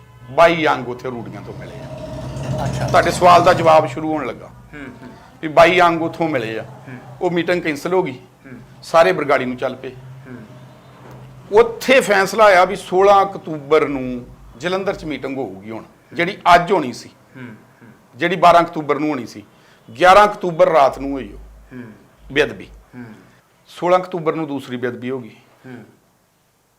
12 ਅਕਤੂਬਰ ਨੂੰ ਪਹਿਲੀ, 11 ਤਰੀਕ ਦੀ ਰਾਤ ਨੂੰ ਤੇ 15 ਤਰੀਕ ਦੀ ਰਾਤ ਨੂੰ ਜਦੋਂ ਉਹ ਸਰਬੱਤ ਖਾਲਸੇ ਵਾਸਤੇ ਮੀਟਿੰਗ ਸੀ। ਉੱਥੋਂ ਧਿਆਨ ਹਟਾਉਣ ਲਈ ਤੇ ਉੱਥੋਂ ਸਾਈਡ ਤੇ ਕਰਨ ਲਈ ਫਿਰ ਉਹ ਲਗਾਤਾਰ ਜੋ ਤੁਹਾਨੂੰ ਪਤਾ ਹੀ ਆ ਵੀ 11 ਦਿਨ ਪੰਜਾਬ ਬੰਦ ਰਿਹਾ, ਕਿਤੇ ਕੋਈ ਮਤਲਬ ਗੱਲ ਨਹੀਂ, ਕਿਤੇ ਕੁਛ ਨਹੀਂ। ਫਿਰ ਉਹ ਅਗਲੇ ਹਾਲਾਤ ਤੁਸੀਂ ਭਲੀ ਭਾਂਤ ਜਾਣਦੇ ਹੋ। ਜਿੱਜਣੀ ਸਾਹਿਬ, ਇਸੇ ਸਾਰੇ ਪ੍ਰਕਰਮ ਦੇ ਵਿੱਚੋਂ ਮੁੜ ਕੇ ਸਰਬੱਤ ਖਾਲਸਾ ਹੋਇਆ ਔਰ ਚੱਬੇ ਵਾਲਾ। ਹਾਂ, ਬੜੀ ਮੁਸ਼ਕਲ, ਕਈ ਪਾਬੰਦੀਆਂ ਲੱਗੀਆਂ, ਕਿਤੇ ਜਗ੍ਹਾ ਨਹੀਂ ਮਿਲਦੀ, ਕਿਤੇ ਕੁਝ ਪਰ ਫਿਰ ਵੀ ਕਿਤੇ ਨਾ ਕਿਤੇ ਸਾਰੀ ਸੰਗਤ ਜਾਂ ਜਿਹੜੇ ਵੀ ਪ੍ਰਬੰਧਕ ਸਨ, ਤੁਸੀਂ ਵੀ ਉਹਨਾਂ ਦੇ ਵਿੱਚੋਂ ਇੱਕ ਸੀਗੇ, ਵੀ ਕਿਤੇ ਨਾ ਕਿਤੇ ਤੁਸੀਂ ਸਰਬੱਤ ਖਾਲਸਾ ਕਰਨ ਦੇ ਵਿੱਚ ਸਫਲ ਰਹੇ। ਬਿਲਕੁਲ। ਔਰ ਮੈਂ ਸਮਝਦਾ ਕਿ ਸਾਰੇ ਹੀ ਲੋਕ ਜਿੱਥੋਂ ਕਿਤੇ ਵੀ ਗੁਰੂ ਗ੍ਰੰਥ ਸਾਹਿਬ ਦਾ ਸਤਿਕਾਰ ਕਰਨ ਵਾਲੇ ਹੀ ਵੱਡੀ ਗਿਣਤੀ 'ਚ ਲੱਖਾਂ ਦੀ ਤਾਦਾਦ 'ਚ ਉੱਥੋਂ ਸੰਗਤ ਪਹੁੰਚੀ। ਬਿਲਕੁਲ ਜੀ। ਮੈਂ ਕਹਿੰਦਾ ਵੀ ਉਸ ਸਰਬੱਤ ਖਾਲਸੇ ਦੇ ਵਿੱਚ ਜਿੰਨਾ ਵੱਡਾ ਹੁੰਗਾਰਾ ਸੰਗਤ ਨੇ ਦਿੱਤਾ, ਉਹਦੇ ਵਿੱਚੋਂ ਅਸੀਂ ਕੋਈ ਠੀਕ ਹੈ ਕੁਝ ਜਥੇਦਾਰ ਸਾਡੇ ਬਣ ਗਏ ਜੀ, ਪਰ ਉਹ ਜਥੇਦਾਰਾਂ ਨੇ ਵੀ ਮੁੜ ਕੇ ਕੌਮ ਨੂੰ ਕੋਈ ਐਡਾ ਠੋਸ ਪ੍ਰੋਗਰਾਮ ਨਹੀਂ ਦੇ ਸਕੇ। ਕਿੱਥੇ ਕਮੀ ਰਹਿ ਗਈ? ਕਮੀ ਜਿਹੜੀ ਹੈ ਨਾ ਇਹਦੇ ਵਿੱਚ, ਕਮੀ ਸੰਗਤ ਵੱਲੋਂ ਕੋਈ ਕਮੀ ਨਹੀਂ ਸੀ। ਬਿਲਕੁਲ ਠੀਕ ਹੈ। ਔਰ ਪ੍ਰਬੰਧਕਾਂ ਵੇਲੋਂ ਵੀ ਉਸ ਵੇਲੇ ਕੋਈ ਕਮੀ ਨਹੀਂ ਸੀ। ਉਹਦਾ ਬਹੁਤ ਤਗੜਾ ਪ੍ਰੋਗਰਾਮ ਹੋਇਆ ਔਰ ਸਰਬੱਤ ਖਾਲਸਾ ਜਿਹੜਾ ਹੋਇਆ ਨਾ, ਉਹਦੇ 'ਚ ਹੁਣ ਮੈਂ ਇੱਕ ਪੱਤਰਕਾਰ ਦਾ ਨਾਂ ਲੈ ਕੇ ਦੱਸੂਗਾ, ਚਰਨਜੀਤ ਸਿੰਘ ਸਪੋਕਸਮੈਨ ਵਾਲਾ। ਠੀਕ। ਉਹਨੇ, ਮੈਂ ਤੇ ਭਾਈ ਮੋਹਕਮ ਸਿੰਘ ਸੀ, ਉਹਨੇ ਇਹ ਕਿਹਾ ਕਿ ਸਰਬੱਤ ਖਾਲਸਾ ਜਿਹੜਾ ਵਾ ਉਹ ਭਾਈ ਮੋਹਕਮ ਸਿੰਘ ਦੇ ਗੈਸਟ ਹਾਊਸ 'ਚ ਕਰਨਾ 5 ਮਰਲਿਆਂ 'ਚ। ਅੱਛਾ। ਮਤਲਬ ਗੌਰਮੈਂਟ ਨੂੰ ਪਤਾ ਨਹੀਂ ਸੀ ਵੀ ਗੁਰੂ ਗ੍ਰੰਥ ਸਾਹਿਬ ਵਾਸਤੇ ਕਿੰਨੇ ਲੋਕ ਜਿਹੜੇ ਆ ਨਾ ਉਹ ਮਤਲਬ ਬੈਠੇ ਆ ਵੀ ਇਹ ਬੇਅਦਬੀ ਹੋਈ ਕਿਉਂ। ਮਤਲਬ ਇਹਨਾਂ ਨੂੰ ਇਹ ਸ਼ੱਕ ਸੀ ਵੀ ਇੱਥੇ ਤੇ ਕੋਈ ਆਉਣਾ ਹੀ ਨਹੀਂਗਾ, ਇਹਨਾਂ ਦੇ ਸਰਬੱਤ ਖਾਲਸੇ 'ਚ ਕਿਹਨੇ ਆਉਣਾ। ਚਲੋ ਸਰਬੱਤ ਖਾਲਸੇ ਦਾ ਵੀ ਮਤਲਬ ਮੈਂ ਤੇ ਇਹ ਕਹੂੰਗਾ, ਮੈਂ ਧਾਰਮਿਕ ਬੰਦਾ ਵਾਂ ਵੀ ਸ਼ਹੀਦਾਂ ਨੇ ਪਹਿਰੇ ਲਾਤੇ ਤੇ ਸਰਬੱਤ ਖਾਲਸਾ ਆ। ਔਰ ਬਹੁਤ ਜਹਾਜ਼ ਸਾਰੀਆਂ ਰੋਕਾਂ ਵੀ ਭਰ ਲੱਗੀਆਂ। ਆਏ, ਜਹਾਜ਼ ਭਰ ਬਾਹਰੋਂ ਆਏ, ਵਿਦੇਸ਼ਾਂ 'ਚ ਵੀ ਵਿਦੇਸ਼ਾਂ ਚੋਂ ਆਏ, ਬਹੁਤ ਔਰ ਸਰਬੱਤ ਖਾਲਸਾ ਬਹੁਤ ਕਾਮਯਾਬ ਹੋਇਆ। ਉਹਦੇ ਪਿੱਛੇ ਸਭ ਤੋਂ ਕਾਰਨ ਇਹ ਆ ਵੀ ਉਹਦੇ ਚੋਂ ਨਿਕਲਿਆ ਕੀ ਨਹੀਂ। ਉਹਦੇ ਚੋਂ ਨਿਕਲਿਆ ਇਸ ਕਰਕੇ ਨਹੀਂ ਵੀ 10 ਨਵੰਬਰ ਨੂੰ ਹੋਇਆ ਸੀ ਉਹ। ਬਿਲਕੁਲ ਠੀਕ। 10 ਨਵੰਬਰ ਤੋਂ ਤਰੀਕ ਨਹੀਂ ਰਾਤ ਬਦਲੀ ਜਦੋਂ ਪ੍ਰਬੰਧਕ ਚੁੱਕ ਲਏ। 12 ਵਜੇ ਤੋਂ ਪਹਿਲਾਂ ਹੀ ਅੱਧੇ ਜਿਹੜੇ ਸੀ ਉਹ ਚੁੱਕੇ ਗਏ ਸੀ। ਔਰ ਉਸ ਤੋਂ ਬਾਅਦ ਫਿਰ ਕੁਝ ਰਹਿ ਗਏ ਜਿਹੜੇ ਉਹ ਥੋੜੇ ਬਹੁਤੇ ਜਰਾ ਗਾਂਪਸ਼ਾਂ ਹੋਏ। ਉਹ ਹੌਲੀ ਹੌਲੀ ਕਰਕੇ ਜਿਹੜੇ ਪ੍ਰਬੰਧਕ ਸੀ ਨਾ, ਪ੍ਰਬੰਧਕ ਬਹੁਤ ਥੋੜੇ ਹੀ, ਸਾਡੀ ਕੌਮ ਜਿਹੜੀ ਨਾ ਉਹ ਖਿੰਡ ਚੁੱਕੀ ਸੀ ਬੜੀ। 84 ਦੀ ਮਾਰ ਪਈ ਪਹਿਲਾਂ, 78 ਤੋਂ ਲੈ ਕੇ 84 ਤੱਕ ਫਿਰ ਉਹ ਮਾਰ ਪਈ। ਕੁਝ ਲੋਕ ਡਰੇ ਸੀ ਤੇ ਕੁਝ ਉਹ ਨਵੀਂ ਪੀੜ੍ਹੀ ਜਿਹੜੀ ਆ ਨਾ ਉਹ ਅਜੇ ਉਹ ਪੂਰੀ ਉੱਭਰ ਕੇ ਸਾਹਮਣੇ ਨਹੀਂ ਸੀ। ਉਹਦੇ ਚੋਂ ਉਹ ਮਤਲਬ ਪ੍ਰਬੰਧਕ ਜਦੋਂ ਰੁਕ ਗਏ ਨਾ ਤੇ ਸਾਡੀ ਕੌਮ ਜਿਹੜੀ ਆ ਨਾ, ਮੈਂ ਹੁਣ ਇੱਥੇ ਇੱਕ ਇਤਿਹਾਸ ਵੱਲ ਲੈ ਚੱਲਿਆਂਗਾ। ਸਾਡੀ ਕੌਮ ਜਿਹੜੀ ਆ ਨਾ ਉਹ ਭੁੱਲਣਹਾਰ ਹੋ ਗਈ ਆ, ਕਿਉਂਕਿ ਉਹ ਪ੍ਰਬੰਧਕ 6-6 ਮਹੀਨੇ ਜੇਲ੍ਹਾਂ 'ਚ ਪੂਰੇ ਪੰਜਾਬ ਦੀਆਂ ਵੱਖੋ ਵੱਖ, ਇੱਕ ਜਣਾ ਪਠਾਨਕੋਟ, ਦੂਜਾ ਰੋਪੜ, ਤੀਜਾ ਸੰਗਰੂਰ, ਚੌਥਾ ਹੁਸ਼ਿਆਰਪੁਰ, ਪੰਜਾਬ ਦੀਆਂ ਸਾਰੀਆਂ ਜੇਲ੍ਹਾਂ 'ਚ ਵੰਡਤੇ। ਇੱਥੋਂ ਤੱਕ ਕਿ ਇਹਨਾਂ ਨੂੰ NSA ਲਾ ਕੇ ਤੇ ਪੰਜਾਬ ਤੋਂ ਬਾਹਰਲੀਆਂ ਜੇਲ੍ਹਾਂ 'ਚ ਘਲਾਉਣ ਲੱਗੇ ਸੀ 84 ਵਾਂਗੂ। ਪਰ ਕੋਈ ਇੱਕ ਦੋ ਬੰਦੇ ਅੜ ਗਏ ਵਿੱਚ ਵੀ ਨਹੀਂ ਚੰਗੀ ਗੱਲ ਏ ਵੀ ਕਿਹੜਾ ਦੇਸ਼ ਧਰੋਹ ਦੇ ਪਰਚੇ ਦੇ ਦਿੱਤੇ। 151 FIR ਆ ਸਾਡੇ ਤੇ ਪਰਚੇ ਆ, ਪਰ ਉਹ ਬਾਹਰ ਨਹੀਂ ਗਏ, ਪਰ ਇੱਥੇ ਸਾਹ ਬੰਦ ਕਰਤੇ। ਇਤਿਹਾਸ ਦੀ ਗੱਲ ਮੈਂ ਤੁਹਾਨੂੰ ਕਰਨ ਲੱਗਾ ਹਾਂ ਵੀ ਸਾਡੀ ਕੌਮ ਜਿਹੜੀ ਉਹ ਮੰਗਤੀ ਹੋ ਗਈ ਆ। 2 ਕਰੋੜ 80 ਲੱਖ ਆਬਾਦੀ ਜਿਹੜੀ ਉਹ ਪੰਜਾਬ ਦੀ ਆ, ਔਰ 1 ਕਰੋੜ 44 ਲੱਖ ਇੱਥੇ ਨੀਲਾ ਕਾਰਡ ਆ, ਜਿਨ੍ਹਾਂ ਨੂੰ ਐਂ ਕਰਨ ਦੀ ਆਦਤ ਪੈ ਗਈ ਆ ਤੇ ਇੱਥੋਂ ਤੱਕ ਮਹਦੂਦ ਹੋ ਗਿਆ। ਉਹ ਕਣਕ ਦਾਲ ਤੇ ਹੀ ਖਲੋ ਗਏ ਆ। ਕੋਈ ਜ਼ਮਾਨਾ ਸੀ ਇਹੋ ਜਿਹਾ ਟਾਈਮ ਉਦੋਂ ਆਇਆ ਸੀ 1920 ਚ, ਜਦੋਂ ਅੰਗਰੇਜ਼ਾਂ ਨੇ ਚਾਬੀਆਂ ਦਿੱਤੀਆਂ ਨਾ ਬਾਬਾ ਖੜਕ ਸਿੰਘ ਜੀ ਨੂੰ। ਉਹਨਾਂ ਚਾਬੀਆਂ ਲਿਆਂਦੀਆਂ ਤੇ ਉਹਨਾਂ ਦਾ ਇਰਾਦਾ ਸੀ ਵੀ ਬਾਬਾ ਜੀ ਵੀ ਐਂ ਕਰਨਗੇ। ਬਾਬਾ ਜੀ ਨੇ ਸ਼੍ਰੀ ਸਾਹਿਬ ਕੱਢੀ ਤੇ ਉਹਨੇ ਛੱਲੇ ਜੜਾ ਕੇ ਐਂ ਕਰ ਲਿਆ, ਚਾਬੀਆਂ ਐਂ ਚੁੱਕੀਆਂ ਨਾ, ਚਾਬੀਆਂ ਚੁੱਕੀਆਂ ਤੇ ਉਹਦੇ ਵੀ ਇਹ ਕੀ, ਉਹ ਆਂਦੇ ਜੀ ਸਿੱਖ ਨੇ ਕਦੀ ਐਂ ਨਹੀਂ ਕੀਤਾ। ਸਾਡਾ ਧਰਮ ਕਿਰਪਾਨ ਚੋਂ ਬਣਿਆ, ਇਹ ਕਿਰਪਾ ਕਰਦੀ ਆ ਤੇ ਕਿਰਪਾਨ ਨਾਲ ਚਾਬੀਆਂ ਜਿਹੜੀਆਂ ਇਸ ਤਰ੍ਹਾਂ ਚੁੱਕੀਆਂ। ਤੇ ਹੁਣ ਤੁਸੀਂ ਆਪੇ ਹਿਸਾਬ ਲਾ ਲਓ ਵੀ ਇਹ ਕੌਮ ਤੇ ਉਹ ਕੌਮ 'ਚ ਫਰਕ ਕੀ ਸੀ, ਵੀ ਇਹ ਕਿੱਥੇ ਇੰਨੀ ਖਰੋਤ ਆ ਗਈ। ਇਹਨੂੰ ਕੌਮ ਨੂੰ ਮੰਗਤੀਆਂ ਬਣਾਤਾ ਬਾਦਲਾਂ ਨੇ ਤੇ ਸੈਂਟਰ ਗੌਰਮੈਂਟ ਨੇ, ਮਤਲਬ ਇਹਨਾਂ ਨੂੰ ਕਣਕ ਝੋਨੇ ਦੇ ਖਿਲਾਰਤਾ ਵਾ ਵੀ ਇੱਥੋਂ ਤੱਕ ਤੁਹਾਡੀ ਸੋਚ ਕਰਨੀ। ਠੀਕ ਹੈ, ਮੈਂ ਤੁਹਾਡੀ ਗੱਲ ਨਾਲ ਸਹਿਮਤ ਹਾਂ ਕਿ ਬਹੁਤ ਸਾਰੇ ਲੋਕਾਂ ਦੇ ਕਾਰਡ ਬਣੇ ਨੇ, ਪਰ ਇਹ ਵੀ ਵੇਖੋ ਵੀ ਅੱਜ ਪੂਰੀ ਦੁਨੀਆ ਤੇ ਮਹਾਮਾਰੀ ਫੈਲੀ ਹੋਈ ਹੈ ਤੇ ਸਿੱਖ ਕੌਮ ਹੀ ਗੁਰੂ ਨਾਨਕ ਨਾਮ ਲੇਵਾ ਸੰਗਤਾਂ ਹੀ ਆ ਜਿਨ੍ਹਾਂ ਨੇ ਹੁਣ ਆਕਸੀਜਨ ਦੇ ਲੰਗਰ ਲਾਤੇ ਆ, ਹਸਪੀਟਲ ਖੋਲ੍ਹਦੇ ਆ ਔਰ ਬਹੁਤ ਵੱਡੀ ਸੇਵਾ ਕਰ ਰਹੇ ਨੇ। ਤੇ ਉਹ ਵੀ ਦਾਨੀ ਵੀ ਤੇ ਇਹਨਾਂ ਚੋਂ ਹੀ ਨੇ। 1 ਕਰੋੜ 44 ਲੱਖ ਮੈਂ ਤੁਹਾਨੂੰ ਦੱਸਿਆ ਨੀਲੇ ਕਾਰਡ, ਆਬਾਦੀ ਮੈਂ ਤੁਹਾਨੂੰ 2 ਕਰੋੜ 80 ਲੱਖ ਦੱਸੀ ਹੈ। ਠੀਕ ਉਹ ਸੰਗਤ ਆਪੇ ਲਾ ਲੂਗੀ ਵੀ ਜਿਹੜੇ 1699 ਨੂੰ ਜਿਹੜੇ ਭੱਜੇ ਸੀ ਤੇ ਜਿਹੜੇ ਰਹਿ ਗਏ ਸੀ ਜਿਨ੍ਹਾਂ ਨੇ ਸਿਰ ਦੇ ਕੇ ਤੇ ਲਿਆ ਸੀ, ਉਹ ਜਿੰਦੇ ਅਜੇ, ਉਹਨਾਂ ਦੀ ਅੰਚਮੰਚ ਹੈਗੀ ਅਜੇ। ਕੀ ਲੱਗਦਾ ਵੀ ਕੋਈ ਐਸਾ ਸਰਵ ਪ੍ਰਮਾਣਿਤ ਲੀਡਰ ਸਾਡੇ ਲਈ ਚੁਣਨਾ ਹੁਣ ਕਿੱਡਾ ਔਖਾ ਵਾ, ਕਿ ਜਾਂ ਉਹ ਕਿਰਦਾਰ, ਉਹ ਗੱਲ ਰਹੀ ਨਹੀਂ ਵੀ ਸਾਰੀ ਕੌਮ ਕਿਸੇ ਇੱਕ ਦੇ ਉੱਤੇ ਭਰੋਸਾ ਕਰ ਜੇ। ਕਿਉਂਕਿ ਮੈਂ ਵੇਖੋ ਏਜੰਸੀਆਂ ਨਾਲ ਤੁਹਾਡਾ ਵੀ ਵਾਹ ਰਹਿੰਦਾ ਤੇ ਮੇਰਾ ਵੀ ਵਾਹ ਰਹਿੰਦਾ, ਸਾਨੂੰ ਪੁੱਛ ਗਿਛਾਂ ਹੁੰਦੀਆਂ ਰਹਿੰਦੀਆਂ ਨੇ। ਬਿਲਕੁਲ। ਜਦੋਂ ਉੱਥੇ ਬੈਠੇ IPS ਅਫਸਰ ਇਹ ਗੱਲ ਕਹਿੰਦੇ ਆ ਨਾ ਕਿ ਬਲਵੰਦਰ ਸਿੰਘ ਸਾਨੂੰ ਤੁਹਾਡੀ ਕੌਮ ਦੇ ਲੀਡਰ ਜਾ ਕੇ ਖਰੀਦਣ ਦੀ ਲੋੜ ਨਹੀਂ ਪੈਂਦੀ, ਉਹ ਆਪਣਾ ਕੱਦ ਕਾਠ ਬਣਾਉਂਦੇ ਨੇ ਕੌਮ 'ਚ ਤੇ ਮੁੜ ਕੇ ਆਪੇ ਹੀ ਆ ਜਾਂਦੇ ਨੇ ਵਿਕਣ ਵੀ ਹੁਣ ਸਾਡਾ ਮੁੱਲ ਪਾਓ, ਹੁਣ ਅਸੀਂ ਪੰਥ ਦੀ ਪਿੱਠ 'ਚ ਛੁਰਾ ਮਾਰਨ ਜੋਗੇ ਹੋ ਗਏ ਜੇ, ਹੁਣ ਅਸੀਂ ਪੰਥ ਨੂੰ ਵੇਚਣ ਜੋਗੇ ਹੋ ਗਏ ਜੇ।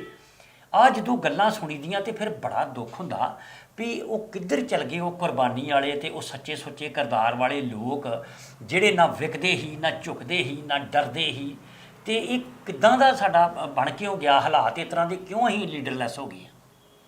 ਜਿਹੜੇ ਉਹ 1 ਕਰੋੜ 44 ਲੱਖ ਆ ਨਾ ਵਿਚਾਰੇ ਜੀ, ਲੋਕ ਰਾਜ ਹੋ ਗਿਆ ਵਾ ਤੇ ਲੋਕਾਂ ਨੂੰ ਯਕੀਨ ਨਹੀਂ ਰਹਿ ਗਿਆ, ਵੀ ਡਰ ਗਏ ਆ। ਔਰ 84 ਤੋਂ ਬਾਅਦ ਜਿਹੜੇ ਬੰਦਿਆਂ ਨੇ ਜੋ ਜਿਸ ਤਰ੍ਹਾਂ ਦਰਬਾਰ ਸਾਹਿਬ ਤੇ ਇਹਨਾਂ ਨੇ ਅਟੈਕ ਕਰਾਇਆ ਵਾ, ਵਿੱਚ ਸ਼ਰੇਆਮ ਮੈਂ ਪ੍ਰਕਾਸ਼ ਸਿੰਘ ਬਾਦਲ ਨੂੰ ਕਹੂੰਗਾ, ਜਿਸ ਦਿਨ ਉੱਥੇ 7 ਅਕਤੂਬਰ ਦੀ ਕਿ ਅਗਸਤ ਦੀ ਬਰਗਾੜੀ ਰੈਲੀ ਸੀ, ਉਸੇ ਦਿਨ ਹੀ ਲੰਬੀ ਸੀ, ਉਸੇ ਦਿਨ ਹੀ ਪਟਿਆਲੇ ਸੀ ਤੇ ਉਸੇ ਦਿਨ ਬਰਗਾੜੀ ਸੀ, ਇੱਕੋ ਦਿਨ 'ਚ ਸੀ। ਤੇ ਪਟਿਆਲੇ ਬਾਦਲ ਨੇ ਸ਼ਬਦ ਬੋਲੇ ਹੀ, ਕੱਢ ਲਓ ਗੂਗਲ ਤੋਂ, ਵੀ ਮੈਂ 7 8 ਜੂਨ ਨੂੰ ਮੈਂ ਗਿਆ ਸੀ ਦਰਬਾਰ ਸਾਹਿਬ ਤੇ ਲਾਸ਼ਾਂ ਹੀ ਲਾਸ਼ਾਂ ਪਈਆਂ ਸੀ। 8 ਜੂਨ ਤੋਂ ਇਹ ਪਹਿਲਾਂ ਕਿੱਥੇ, ਉਦੋਂ ਦੇ ਆਂਦੇ ਅਸੀਂ ਬਾਹਰ ਹਾਂ। 9 ਜੂਨ ਨੂੰ ਗਿਆਨੀ ਜੈਲ ਸਿੰਘ ਗਿਆ ਸੀ ਤੇ 10 ਜੂਨ ਨੂੰ ਇੰਦਰਾ ਗਾਂਧੀ ਗਈ ਸੀ 84 'ਚ। ਔਰ ਇਹਨਾਂ ਦੇ ਹੱਥ ਤੇ ਤੁਸੀਂ ਡੋਰ ਫੜਾਈ ਆ। ਔਰ ਕਿਤੇ ਨਾ ਕਿਤੇ ਇਹ ਜਿਹੜੇ ਆ ਇੱਕ ਉਪਜਕੀ ਦੀ ਆ 1970 ਤੋਂ ਲੈ ਕੇ RSS ਦੇ ਨਾਲ ਜੁੜੇ ਆ ਤੇ ਫਿਰ ਉਹਨਾਂ ਕੋ ਕੀ ਭਾਲਦੇ ਹੋ, ਕੀ ਇਨਸਾਫ ਦੇਖੋ ਦਾ? ਗੱਲ ਇਸ ਤਰ੍ਹਾਂ ਵਾ ਵੀ ਜਦੋਂ ਮੈਨੀਪੂਲੇਟ ਕਰ ਲੈਂਦਾ ਸੰਗਤ ਨੂੰ ਭਰਮ ਭੁਲੇਖੇ ਪਾਤੀ ਭਈ ਜਦੋਂ ਖਾੜਕੂਆਂ ਦੇ ਭੋਗਾਂ ਤੇ ਜਾਣਾ ਬਾਦਲ ਸਾਹਿਬ ਨੇ ਔਰ ਉੱਥੇ ਇਹ ਗੱਲ ਕਹਿਣੀ ਵੀ ਇਹ ਦੋਸ਼ੀ ਪੁਲਿਸ ਅਫਸਰਾਂ ਨੂੰ ਸਜ਼ਾਵਾਂ ਦੇਵਾਂਗੇ, ਜਦੋਂ ਸਾਡਾ ਵਕਤ ਆਏਗਾ ਅਸੀਂ ਇਨਸਾਫ ਲਈ ਗੱਲ ਕਰਾਂਗੇ, ਜਿਹੜੇ ਦੋਸ਼ੀ ਪੁਲਿਸ ਅਫਸਰ ਨੇ ਉਹਨਾਂ ਨੂੰ ਅਸੀਂ ਅੰਦਰ ਦੇਵਾਂਗੇ। ਇਹ ਸਾਰੀ ਗੱਲ ਦੇ ਭੁਲੇਖੇ ਦੇ ਵਿੱਚ ਵੀ ਵਾਕਈ ਅੱਜ ਇਹ ਸਾਡੇ ਭੋਗਾਂ ਤੇ ਸਾਡੇ ਨੌਜਵਾਨ ਪੁੱਤਰਾਂ ਦੇ ਉਹਨਾਂ ਦੀਆਂ ਸ਼ਹਾਦਤਾਂ ਤੇ ਆਣ ਕੇ ਉਹਨਾਂ ਨੂੰ ਸ਼ਹੀਦ ਇਹ ਕਹਿੰਦਾ ਰਿਹਾ ਔਰ ਉਹਨਾਂ ਦੇ ਭੋਗਾਂ ਤੇ ਆਣ ਕੇ ਬੜੇ ਬੜੇ ਵੱਡੇ ਇਹ ਬਿਆਨ ਦਿੰਦਾ ਰਿਹਾ। ਕਿਤੇ ਨਾ ਕਿਤੇ ਸੰਗਤ ਨੂੰ ਭੁਲੇਖਾ ਹੋ ਗਿਆ ਵੀ ਸ਼ਾਇਦ ਇਹ ਪੰਥ ਦਾ ਆਗੂ ਇਹੋ ਹੀ ਆ ਤੇ ਇਹੋ ਹੀ ਪੰਥ ਆ ਤੇ ਉਸੇ ਭੁਲੇਖੇ ਦੇ ਵਿੱਚ ਹੀ ਤੇ ਸਾਰਾ ਕੁਝ ਇਹਨੂੰ ਸੌਂਪਤਾ। ਮੁੜ ਕੇ ਉਹੀ ਆਪਣੇ ਸੁਮੇਧ ਸਿੰਘ ਸੈਣੀ ਵਰਗੇ ਜਿਹੜੇ ਸਭ ਤੋਂ ਵੱਧ ਘਾਣ ਕਰਨ ਵਾਲੇ ਨੇ ਸਿੱਖ ਨੌਜਵਾਨੀ ਦਾ, ਉਹਨਾਂ ਨੂੰ ਹੀ ਮੁੜ ਕੇ ਇਹਨੇ DGP ਵਰਗੇ ਅਹੁਦੇ ਦੇ ਕੇ ਨਵਾਜਿਆ। ਇਹ ਚੀਜ਼ ਦਾ ਤੇ ਪਛਤਾਵਾ ਵਾ ਅੱਜ ਵੀ ਸਾਡੀ ਜਜ਼ਬਾਤੀ ਕੌਮ ਤੇ ਇਹਨਾਂ ਨੂੰ ਜਜ਼ਬਾਤ ਨਾਲ ਕਿਸ ਤਰ੍ਹਾਂ ਖੇਡਣਾ ਇਹਨਾਂ ਨੂੰ ਜਾਚ ਆ ਗਈ ਆ ਵੀ ਜਜ਼ਬਾਤਾਂ ਨਾਲ ਇਹਨਾਂ ਨੇ ਕਿਸ ਤਰ੍ਹਾਂ ਖੇਡਣਾ ਵਾ ਵੀ ਦਿਨੇ ਜਿਹੜਾ ਭੋਗ ਤੇ ਜਾਓ ਤੇ ਰਾਤ ਨੂੰ ਮਰਵਾਓ, ਦਿਨੇ ਸਭ ਕੁਝ ਇਕੱਠਾ ਕਰੋ ਤੇ ਰਾਤ ਨੂੰ ਮਰਵਾਓ। ਉਹ ਸਾਰਿਆਂ ਨੂੰ ਹੀ ਉਹਨਾਂ ਨੂੰ ਅਹੁਦੇ ਦਿੱਤੇ, ਸਭ ਕੁਝ ਹੋ ਕੀਤਾ। ਹੁਣ ਅੱਜ ਦੀ ਗੱਲ ਲਾ ਲਓ ਵੀ ਅੱਜ ਲੋਕ ਕਿਸਾਨ ਜਿਹੜੇ ਉੱਥੇ ਬੈਠੇ ਆ ਬੜਾ ਨਵਾਂ ਯੂਥ ਗਿਆ ਸੀ ਡੈਕ ਵਜਾਉਣ ਉੱਥੇ ਤੇ ਸ਼ਰਾਬਾਂ ਪੀ ਕੇ ਨੱਚਣ ਵੀ ਇੱਕ ਕਬੱਡੀ ਦਾ ਮੈਚ ਆ ਵੀ ਜਾਓ ਕਬੱਡੀ ਕਬੱਡੀ ਕਬੱਡੀ ਕਬੱਡੀ ਚਲੋ ਹੁਣ ਘਰ ਨੂੰ ਆ ਜਾਓ ਵੀ ਜਾਓ ਬਿੱਲ ਮਾਫ ਹੋ ਗਏ ਆ। ਇਹਨਾਂ ਵਾਸਤੇ ਲੜਨ ਡਏ ਆ ਤੇ ਅੱਜ ਵੀ ਇਹਨਾਂ ਦੀਆਂ ਰੈਲੀਆਂ ਭਰਨ ਡਈਆਂ ਵਾ। ਕੀ ਆਖਾਂਗੇ ਇਸ ਕੌਮ ਨੂੰ? ਜਿੱਥੇ ਮਰਜ਼ੀ ਵੇਖ ਲਓ, ਉਹ ਵਲਟੋਏ ਨੇ ਰੈਲੀ ਕੀਤੀ ਆ ਉੱਥੇ ਆਪਣਾ ਖੇਮ ਕਰਨ ਆਪਣੇ ਏਰੀਏ 'ਚ, ਉੱਥੇ ਭਰੇ ਆ। ਜੇ ਆ ਰੈਲੀਆਂ ਕਰਦੇ ਉੱਥੇ ਭਰੇ ਆ ਲੋਕ। ਕਿਸਾਨ ਮੋਰਚੇ ਦੀ ਜੇ ਗੱਲ ਕਰੀਏ ਆਪਣਾ ਜੱਜਣੀ ਸਾਹਿਬ ਤੇ ਇਹਦੇ 'ਚ ਕੋਈ ਸ਼ੱਕ ਨਹੀਂ, ਫਿਰ ਬੈਰੀਕੇਡ ਵੀ ਚੁੱਕ ਚੁੱਕ ਨੌਜਵਾਨਾਂ ਹੀ ਮਾਰੇ ਆ। ਬਿਲਕੁਲ ਮਾਰੇ ਆ, ਨੌਜਵਾਨ ਹੀ ਉੱਥੇ ਤੱਕ ਲੈ ਕੇ ਗਏ ਨੇ ਕਿਸਾਨ ਆਗੂਆਂ ਨੂੰ। ਬਿਲਕੁਲ ਨਹੀਂ ਤੇ ਸ਼ਾਇਦ ਕਿਸਾਨ ਆਗੂ ਉੱਥੇ ਤੱਕ ਜਾਣ ਦੇ ਮੂਡ 'ਚ ਨਹੀਂ ਸਨ ਉਸ ਵਕਤ ਤੱਕ।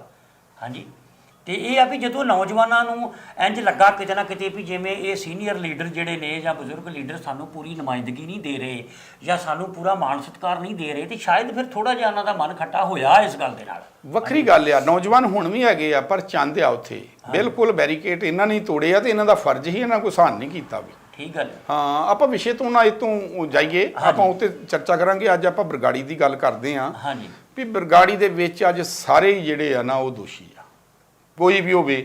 ਠੀਕ। ਜੇ ਕੁੰਵਰ ਵਿਜੇ ਪ੍ਰਤਾਪ ਨੇ ਏਡੀ ਗਹਿਰਾਈ ਦੇ ਨਾਲ ਉਹ ਖੋਜ ਕੀਤੀ ਆ ਔਰ ਉਹ 9 ਉਹਨਾਂ ਨੇ ਚਲਾਨ ਪੇਸ਼ ਕਰਤੇ ਆ ਔਰ ਇਹਨਾਂ ਨੇ ਐਨ ਸਿਰ ਤੇ ਆਣ ਕੇ ਤੇ ਉਹਦੀ ਸਾਰੀ ਜਿਹੜੀ ਆ ਰੱਦ ਕਰਤੀ ਆ, ਸਭ ਕੁਝ ਖਤਮ ਕਰਤਾ ਵਾ। ਆਪਾਂ ਮੰਨ ਲੈਨੇ ਆ ਵੀ ਗਲਤ ਕੀਤਾ ਵਾ। ਤੇ ਜਿਹੜਾ ਇਹਨਾਂ ਦਾ DGP ਸੀ ਪ੍ਰਮੋਦ ਕੁਮਾਰ, ਉਹਨੇ ਕੀ ਕੀਤਾ? ਜਿਹੜੇ ਸਿੱਟ 'ਚ ਇਕੱਲਾ ਕੁੰਵਰ ਵਿਜੇ ਪ੍ਰਤਾਪ ਨਹੀਂ, ਉਹਨਾਂ ਦੀ ਕੀ ਕਾਰਗਰਦਗੀ ਆ ਇਹ ਵੀ ਦੱਸ ਦੇਣ ਵੀ ਉਹਨਾਂ ਨੇ ਕੀ ਕੀਤਾ ਵਾ। ਉਹਨੇ ਜੇ ਜਿੰਦ ਜਾਨ ਲਾ ਕੇ ਉਹਨੇ ਆਪਣਾ ਇੱਕ ਏਡਾ ਵੱਡਾ ਸਦਾ ਹੀ ਸਰਕਾਰ ਆਈ ਜੀ, ਏਡੇ ਵੱਡੇ ਅਹੁਦੇ ਤੋਂ ਉਹਨੇ ਅਸਤੀਫਾ ਦੇ ਦਿੱਤਾ ਤੇ ਕਿੰਨੀ ਕੁ ਉਹਦੇ ਮਤਲਬ ਭਾਵਨਾ ਨੂੰ ਸੱਟ ਵੱਜੀ ਆ। ਔਰ ਉਹਨੇ ਗੁਰੂ ਗ੍ਰੰਥ ਸਾਹਿਬ ਤੇ ਉਹ ਕਬੀਰ ਸਾਹਿਬ ਤੇ ਕਿਤਾਬਾਂ ਲਿਖੀਆਂ, ਫਰੀਦ ਸਾਹਿਬ ਤੇ ਕਿਤਾਬ ਲਿਖੀ ਆ। ਔਰ ਮੈਂ ਬਹੁਤ ਵਾਰੀ ਵੇਖਿਆ ਵੀ ਜਿੱਥੇ ਜਿੱਥੇ ਉਹ ਅਫਸਰ ਰਹੇ ਆ ਨਾ ਤੇ ਗੁਰੂ ਗ੍ਰੰਥ ਸਾਹਿਬ ਦੀਆਂ ਪੰਕਤੀਆਂ ਉਹਨਾਂ ਦੇ ਬਾਹਰ ਵੀ ਤੇ ਅੰਦਰ ਵੀ ਲਿਖੀਆਂ ਹੁੰਦੀਆਂ ਸੀ। ਔਰ ਉਹਨਾਂ ਨੇ ਏਡਾ ਵੱਡਾ ਕਿਰਦਾਰ ਨਿਭਾਇਆ ਵਾ ਤੇ ਉਹ ਬਹੁਤ ਜ਼ਿਆਦਾ ਉਹਨਾਂ ਨਾਲ ਗਲਤ ਕੀਤਾ ਵਾ, ਕਿਉਂਕਿ ਸਾਰੀ ਦੁਨੀਆ ਹੀ ਆਂਦੀ ਆ ਵੀ ਇਹ ਰਲਗੱਟ ਹੋ ਗਈ ਆ ਤੇ ਇਹਨਾਂ ਨੂੰ ਬਚਾਉਣ ਦੀ ਕੋਸ਼ਿਸ਼ ਕੀਤੀ ਜਾ ਰਹੀ ਆ।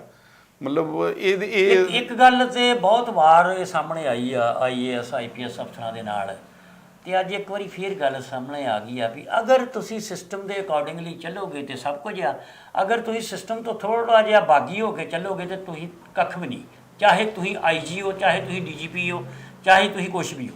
ਹੁਣ ਗੱਲ ਜੇ ਅੱਜ ਕੁੰਵਰ ਵਿਜੇ ਪ੍ਰਤਾਪ ਸਿੰਘ ਦੀ ਕਰ ਲਈਏ ਕਿ ਉਹਨਾਂ ਨੇ ਇੱਕ IG ਦੀ ਵਰਦੀ ਲਾ ਕੇ ਇੱਕ ਬਹੁਤ ਵੱਡਾ ਅਹੁਦਾ ਵਾ ਪੁਲਿਸ ਦੇ ਵਿੱਚ, ਤੇ ਹੁਣ ਉਹਨਾਂ ਨੇ ਐਡਵੋਕੇਟ ਵਾਲਾ ਕਾਲਾ ਕੋਟ ਪਾ ਲਿਆ। ਹੁਣ ਐਡਵੋਕੇਟ ਕੁੰਵਰ ਵਿਜੇ ਪ੍ਰਤਾਪ ਸਿੰਘ ਜੀ ਵੱਜਣਗੇ ਤੇ ਜਿਹੜਾ ਇਨਸਾਫ ਉਹ ਖਾਕੀ ਵਰਦੀ ਪਹਿਨ ਕੇ ਨਹੀਂ ਲੈ ਸਕੇ ਗੁਰੂ ਸਾਹਿਬ ਦੀ ਬੇਅਦਬੀ ਦੇ ਮਾਮਲੇ 'ਚ, ਕੀ ਉਹ ਕਾਲਾ ਕੋਟ ਪਹਿਨ ਕੇ ਇੱਕ ਵਕੀਲ ਦੇ ਰੂਪ ਦੇ ਵਿੱਚ ਉਹ 'ਚ ਸਫਲ ਹੋ ਸਕਣਗੇ? ਸਿਸਟਮ ਤੇ ਫੇਰ ਉਹੀ ਆ, ਜੁਡੀਸ਼ਰੀ ਤੇ ਫੇਰ ਉਹਨਾਂ ਦੇ ਅੰਡਰ ਹੀ ਆ। ਪਤਾ ਕੀ ਆ, ਹਾਂਜੀ, ਸਭ ਤੋਂ ਵੱਡੀ ਉਹਨਾਂ ਦੀ ਫਰਾਕ ਦਿਲੀ ਆ ਵੀ ਉਹਨਾਂ ਦਿਲ ਨਹੀਂ ਛੱਡਿਆ। ਉਹਨਾਂ ਅਹੁਦਾ ਵੀ ਪਾਸੇ ਕਰਤਾ ਠੀਕ। ਤੇ ਕਿਤੇ ਨਾ ਕਿਤੇ ਸਾਡੇ ਦੇਸ਼ ਚਾਹੁੰਦੇ ਵੀ ਹੁੰਦੇ ਆ ਵੀ ਕੋਈ ਨਹੀਂ ਤੈਨੂੰ ਮੈਂ ਕੋਰਟ 'ਚ ਵੇਖ ਲੂੰਗਾ। ਚਲੋ ਕੋਰਟ ਨੇ ਜੋ ਕਰਤਾ ਵੱਖਰੀ ਗੱਲ ਆ, ਪਰ ਉਹਨਾਂ ਹੌਸਲਾ ਨਹੀਂ ਹਾਰਿਆ। ਹੁਣ ਲੋੜ ਆ ਵੀ ਪਬਲਿਕ ਉਹਨਾਂ ਦੇ ਨਾਲ ਖਲੋਵੇ। ਇਹੋ ਗੱਲ ਦਾ ਦੁੱਖ ਆ ਜੱਜੀਆਣੀ ਸਾਹਿਬ, ਭਈ ਅੱਜ ਇੱਕ ਆਮ ਮੈਂ ਸਧਾਰਨ ਇਨਸਾਨ ਦੀ ਗੱਲ ਕਰਾਂ ਕਿ ਉਹਨੂੰ ਪਤਾ ਲੱਗ ਜੇ ਕਿ ਕਿਸੇ ਨੇ ਬਾਹਰ ਮੇਰੇ ਪਿਓ ਦੀ ਪੱਗ ਲਾਤੀ ਆ ਜਾਂ ਮੇਰੇ ਪਿਓ ਦੀ ਦਾੜੀ ਨੂੰ ਹੱਥ ਪਾ ਲਿਆ, ਤੇ ਜਿਹੜਾ ਤੇ ਉਸ ਪਿਓ ਦਾ ਅਸਲੀ ਪੁੱਤ ਆ, ਉਹਨੇ ਨਹੀਂ ਵੇਖਣਾ ਵੀ ਉੱਥੇ 10 ਜਣੇ ਨੇ ਕਿ ਉੱਥੇ 20 ਨੇ, ਉਹ ਤੇ ਜਾ ਕੇ ਗਲ ਪੈ ਜਾਊਗਾ, ਮਾਰ ਦੂਗਾ ਜਾਂ ਗਲ ਪੈ ਕੇ ਮਰ ਜਾਊਗਾ ਜੀ। ਅਸੀਂ ਫਿਰ ਐਵੇਂ ਡਰਾਮੇ ਹੀ ਕਰਦੇ ਆ ਨਾ ਵੀ ਗੁਰੂ ਗ੍ਰੰਥ ਸਾਹਿਬ ਸਾਡੇ ਪਿਤਾ ਨੇ, ਗੁਰੂ ਗ੍ਰੰਥ ਸਾਹਿਬ ਸਾਡੇ ਲਈ ਸਭ ਕੁਝ ਨੇ। ਇਹਦਾ ਮਤਲਬ ਜੇ ਉਹ ਪਿਤਾ ਵਾਲੀ ਫੀਲਿੰਗ, ਉਹ ਦਰਦ, ਉਹ ਗੁਰੂ ਵਾਲਾ ਦਰਜਾ, ਉਹ ਸਤਿਕਾਰ ਸਾਡੇ ਰੋਮ ਰੋਮ 'ਚ ਹੋਵੇ, ਜਿਹੜਾ ਵੀ ਸ਼ਖਸ ਸਿੱਖ ਜਿਹੜਾ ਗੁਰੂ ਗ੍ਰੰਥ ਸਾਹਿਬ ਦੇ ਪ੍ਰਤੀ ਪੂਰਾ ਮਾਣ ਸਤਿਕਾਰ ਆਸਥਾ ਰੱਖਦਾ, ਮੈਂ ਸਿੱਖ ਨਹੀਂ, ਜਿਹੜਾ ਵੀ ਕੋਈ ਹੋਰ ਕਮਿਊਨਿਟੀ ਦਾ ਬੰਦਾ ਵੀ ਜਿਹੜਾ ਗੁਰੂ ਗ੍ਰੰਥ ਸਾਹਿਬ ਦੇ ਉੱਤੇ ਆਸਥਾ ਰੱਖਦਾ, ਉਹਨੂੰ ਗੁਰੂ ਮੰਨਦਾ, ਉਹ ਸਾਰੇ ਸੜਕਾਂ ਤੇ ਆ ਜਾਣੇ ਚਾਹੀਦੇ। ਇਹਦਾ ਮਤਲਬ ਕਿਤੇ ਨਾ ਕਿਤੇ ਅਸੀਂ ਐਵੇਂ ਡਰਾਮੇਬਾਜ਼ੀ ਨਹੀਂ ਕਰਦੇ, ਤੇ ਅਸੀਂ ਡਰਾਮੇਬਾਜ਼ ਜੇ ਸਿੱਖ ਜ਼ਿਆਦਾ ਵਾਂ ਤੇ ਅਸਲੀਅਤ ਉਹ ਗੱਲ ਹੈ ਨਹੀਂ। ਅੱਜ 2 4 10 20 50 ਲੀਡਰ ਉੱਠ ਕੇ, ਤੇ ਕਿੰਨੇ ਕੁ ਲੋਕ ਸੀਗੇ ਜਿੱਦਣ ਆਪਣਾ ਦਾਦੂਵਾਲ ਸਾਹਿਬ ਨੇ ਉਹਨਾਂ ਨੂੰ 골ਡ ਮੈਡਲ ਦਿੱਤਾ ਤੇ ਸਤਿਕਾਰ ਕੀਤਾ। ਮੈਂ ਸਮਝਦਾ ਪੂਰੇ ਪੰਜਾਬ ਦੇ ਹਰ ਸਿੱਖ ਨੂੰ ਇਕੱਠੇ ਹੋ ਜਾਣਾ ਚਾਹੀਦਾ ਸੀ ਕੁੰਵਰ ਵਿਜੇ ਪ੍ਰਤਾਪ ਸਿੰਘ ਦਾ ਸਤਿਕਾਰ ਕਰਨ ਲਈ। ਉਹਦੇ ਵਿੱਚ ਸਿੱਖਾਂ ਦੇ ਵੱਖੋ ਵੱਖ ਵਿਚਾਰ ਸੀ ਤੇ ਮੈਂ ਉਹਨਾਂ ਦੇ ਨਾਲ ਸਹਿਮਤ ਹਾਂ, ਕਿਉਂਕਿ ਕਿਤੇ ਨਾ ਕਿਤੇ ਬਰਗਾੜੀ ਮੋਰਚੇ ਦਾ ਰਿਜ਼ਲਟ ਨਹੀਂ ਸੀ ਨਿਕਲਿਆ, ਤੇ ਉਹ ਬਹੁਤ ਸਾਰੇ ਲੀਡਰ ਜਿਹੜੇ ਸੀ ਉਹਦੇ ਵਿੱਚ ਸੀ ਉਸ ਟਾਈਮ 골ਡ ਮੈਡਲ ਦੇ ਟਾਈਮ ਤੇ। ਬਹੁਤ ਸਾਰੇ ਲੀਡਰ ਉਹ ਸੀ ਜਿਹੜੇ ਲੋਕਾਂ ਨੇ ਪਸੰਦ ਨਹੀਂ ਕੀਤੇ ਔਰ ਲੋਕਾਂ ਦੀਆਂ ਗੱਲਾਂ ਤੇ ਖਰੇ ਨਹੀਂ ਉਤਰੇ। ਬਹੁਤ ਸਾਰੇ ਤੇ ਕਿੰਤੂ ਹੋਇਆ ਵਾ, ਔਰ ਲੋਕ ਸੱਚੇ ਸੀ ਉਹਦੇ 'ਚ, ਲੋਕ ਸੱਚੇ ਸੀ ਵੀ ਉਹਦਾ ਰਿਜ਼ਲਟ ਨਹੀਂ ਕੱਢ ਸਕੇ। ਅਜੇ ਬਰਗਾੜੀ ਮੋਰਚੇ 'ਚੋਂ ਬਹੁਤ ਕੁਝ ਮਿਲ ਗਿਆ ਵਾ, ਪਰ ਜੋ ਲੋਕ ਆਸ ਰੱਖ ਕੇ ਬੈਠੇ ਸੀ ਉਹ ਨਹੀਂ ਮਿਲਿਆ। ਉਹ ਮੋਰਚਾ ਨਹੀਂ ਸੀ ਚੁੱਕਿਆ ਜਾਣਾ ਚਾਹੀਦਾ। ਇਹ ਇੱਕ ਵਾਰੀ ਨਹੀਂ ਹੋਇਆ, ਬਾਰ-ਬਾਰ ਹੋਇਆ ਵੀ ਚਾਹੇ ਉਹ ਬਾਪੂ ਸੂਰਤਾ ਸਿੰਘ ਦੀ ਭੁੱਖ ਹੜਤਾਲ ਦੀ ਗੱਲ ਹੋਵੇ ਜੀ, ਚਾਹੇ ਸਰਬੱਤ ਖਾਲਸੇ ਦੀ ਗੱਲ ਹੋਵੇ, ਚਾਹੇ ਬਰਗਾੜੀ ਦੇ ਮੋਰਚੇ ਦੀ ਗੱਲ ਹੋਵੇ, ਕਿਤੇ ਨਾ ਚਾਹੇ ਆ 328 ਸਰੂਪਾਂ ਦੇ ਮਾਮਲੇ ਦੇ ਵਿੱਚ ਉੱਥੇ ਧਰਨੇ ਲਾਉਣ ਦੀ ਗੱਲ ਹੋਵੇ, ਸਾਰੇ ਮਾਮਲੇ ਕੁਝ ਦਿਨਾਂ ਦੇ ਵਿੱਚ ਹੀ ਐਵੇਂ ਰਫਾ ਦਫਾ ਜਿਹੀ ਕਰ ਦਿੱਤੇ ਇਹਨਾਂ ਨੇ, ਸਰਕਾਰ ਨੇ ਕਰਤੇ ਜਾਂ ਸਮੇਂ ਨਾਲ ਹੋ ਗਏ। ਤੇ ਲੋਕਾਂ ਦੀ ਤੇ ਆਸ ਉਮੀਦ ਹੀ ਵੀ ਇਹ ਹੋਣ ਕੀ ਡਿਆ ਸਾਡੇ ਨਾਲ, ਰਿਜ਼ਲਟ ਕਿਤੇ ਵੀ ਨਹੀਂ ਸਾਨੂੰ ਲੱਭਣ ਡਿਆ। ਅਸਲ 'ਚ ਨਾ ਇਹ ਔਰੰਗਜ਼ੇਬ ਦਾ ਉਹ ਦੌਰ ਆ ਗਿਆ ਵਾ। ਔਰੰਗਜ਼ੇਬ ਦੇ ਵੇਲੇ ਜਦੋਂ ਕਸ਼ਮੀਰੀ ਪੰਡਤ ਆਏ ਨਾ, ਮੈਂ ਫਿਰ ਇਤਿਹਾਸ ਵੱਲ ਮੋੜ ਲਿਆ ਤੁਹਾਨੂੰ, ਮੈਂ ਫਿਰ ਇੱਥੇ ਹੀ ਲਿਆਉਂਗਾ। ਕਸ਼ਮੀਰੀ ਪੰਡਤ ਜਦੋਂ ਆਏ ਨਾ, ਤੇ ਉਹਨਾਂ ਨੇ ਬ੍ਰਹਮ ਗਿਆਨੀ ਅਕਾਲ ਪੁਰਖ ਸੀ ਉਹ ਜੀ, ਉਹਨਾਂ ਨੇ ਵੇਖਿਆ ਵੀ ਇੰਨੀ ਭਗਤੀ ਇਹ ਮੰਗ ਕੇ ਆਇਆ ਵਾ ਔਰ ਇੰਨਾ ਇਹ ਰਾਜ ਲੈ ਕੇ ਆਇਆ ਵਾ। ਉਹਨਾਂ ਨੇ ਉਹਦੇ ਵਿੱਚ ਦਖਲ ਦੇਣ ਨਹੀਂ ਠੀਕ ਸਮਝਿਆ ਗੁਰੂ ਸਾਹਿਬ ਨੇ। ਉਹਨਾਂ ਨੇ ਵੇਖਿਆ ਉਹ 13 ਸੂਫੀ ਸੰਤ ਮਾਰ ਚੁੱਕਾ ਸੀ, ਸਰਮਦ ਨੂੰ ਮਾਰ ਚੁੱਕਾ ਸੀ ਉਹ ਔਰੰਗਜ਼ੇਬ, ਔਰ ਉਹਦੀ ਭਗਤੀ ਇੰਨੀ ਸੀ। ਮੇਰੀ ਬੁੱਧੀ ਮੁਤਾਬਕ ਮੈਂ ਜੋ ਸੋਚਦਾ ਵਾਂ ਵੀ ਬਾਦਲ ਵੀ ਇਸੇ ਤਰ੍ਹਾਂ ਹੀ ਲੈ ਕੇ ਆਇਆ ਸੀ, ਔਰ ਉਦੋਂ ਗੁਰੂ ਸਾਹਿਬ ਨੇ ਇਹ ਕਿਹਾ ਵੀ ਕੋਈ ਵਲੀ ਅੱਲਾ ਜਿਹੜਾ ਨਾ ਉਹ ਇਹਦੇ ਵਾਸਤੇ ਦਵੇ ਆਪਣੀ ਸ਼ਹੀਦੀ, ਤੇ ਫਿਰ ਇਹ ਜਿਹੜਾ ਵਾ ਕੰਮ ਹੋਣਾ। ਉਹਦੇ ਪਿੱਛੇ ਜਿਹੜਾ ਲੌਜਿਕ ਸੀ ਨਾ ਉਹ ਇਹ ਸੀ ਵੀ ਇਹ ਇੰਨਾ ਜ਼ਿਆਦਾ ਪਾਪ ਕਰੇ ਵੀ ਇਹਦਾ ਸਾਰਾ ਕੁਝ ਸੜ ਕੇ ਸਵਾਹ ਹੋ ਜਾਏ ਪਿਛਲਾ। ਉਦੋਂ ਗੁਰੂ ਤੇਗ ਬਹਾਦਰ ਸਾਹਿਬ ਨੇ ਜਿਹੜੀ ਆ ਉਹ ਵੀ ਤੇਗ ਦੇ ਧਨੀ ਸੀ, ਉਹਨਾਂ ਦਾ ਨਾਂ ਤੇਗ ਮੱਲ ਸੀ, 6ਵੇਂ ਪਾਤਸ਼ਾਹ ਨੇ ਰੱਖਿਆ। ਜਦੋਂ ਕਰਤਾਰਪੁਰ ਸਾਹਿਬ ਦੀ ਜੰਗ ਹੋਈ ਆ ਨਾ, ਤੇ ਜਦੋਂ ਉਹਨਾਂ ਤੇਗ ਵਾਹੀ ਆ ਉੱਥੇ 32,000 33,000 ਮੁਸਲਮਾਨ ਉੱਥੇ ਮਰਿਆ ਵਾ, ਤੇ ਉਦੋਂ ਗੁਰੂ ਸਾਹਿਬ ਨੇ ਆਪੇ 6ਵੇਂ ਪਾਤਸ਼ਾਹ ਨੇ ਸ੍ਰੀ ਗੁਰੂ ਹਰਗੋਬਿੰਦ ਸਾਹਿਬ ਨੇ ਉਹਨਾਂ ਦਾ ਨਾਂ ਜਿਹੜਾ ਸੀ ਨਾ ਉਹ ਆਂਦੇ ਵੀ ਤੂੰ ਤੇ ਤੇਗ ਦਾ ਧਨੀ, ਤੇਰਾ ਨਾਂ ਤੇ ਤੇਗ ਬਹਾਦਰ ਚਾਹੀਦਾ। ਉਹਨਾਂ ਨਾਂ ਬਦਲਿਆ, ਤੇਗ ਚਲਾਉਣੀ ਉਹਨਾਂ ਨੂੰ ਵੀ ਆਉਂਦੀ ਸੀ, ਪਰ ਉਹਨਾਂ ਨੇ ਵੇਖਿਆ ਵੀ ਇਹ ਕੋਈ ਏਡਾ ਵੱਡਾ ਪਾਪ ਕਰਾਓ ਵੀ ਇਹ ਪਾਪ ਕਰੇ ਤੇ ਇਹਦੀ ਜਿਹੜੀ ਭਗਤੀ ਸੜ ਕੇ ਸਵਾਹ ਹੋਵੇ। ਮੇਰੀ ਸੋਚ ਆ ਵੀ ਗੁਰੂ ਗ੍ਰੰਥ ਸਾਹਿਬ ਮਹਾਰਾਜ ਨੇ ਸਿੱਖ ਕੌਮ ਵਾਸਤੇ ਇੰਨਾ ਪਾਪਾਂ ਦਾ ਭਰ ਗਿਆ ਸੀ ਇਹਨਾਂ ਦਾ ਘੜਾ ਬਾਦਲਾਂ ਦਾ, ਵੀ ਗੁਰੂ ਗ੍ਰੰਥ ਸਾਹਿਬ ਮਹਾਰਾਜ ਨੇ ਇਹ ਕੁਰਬਾਨੀ ਦਿੱਤੀ ਆ।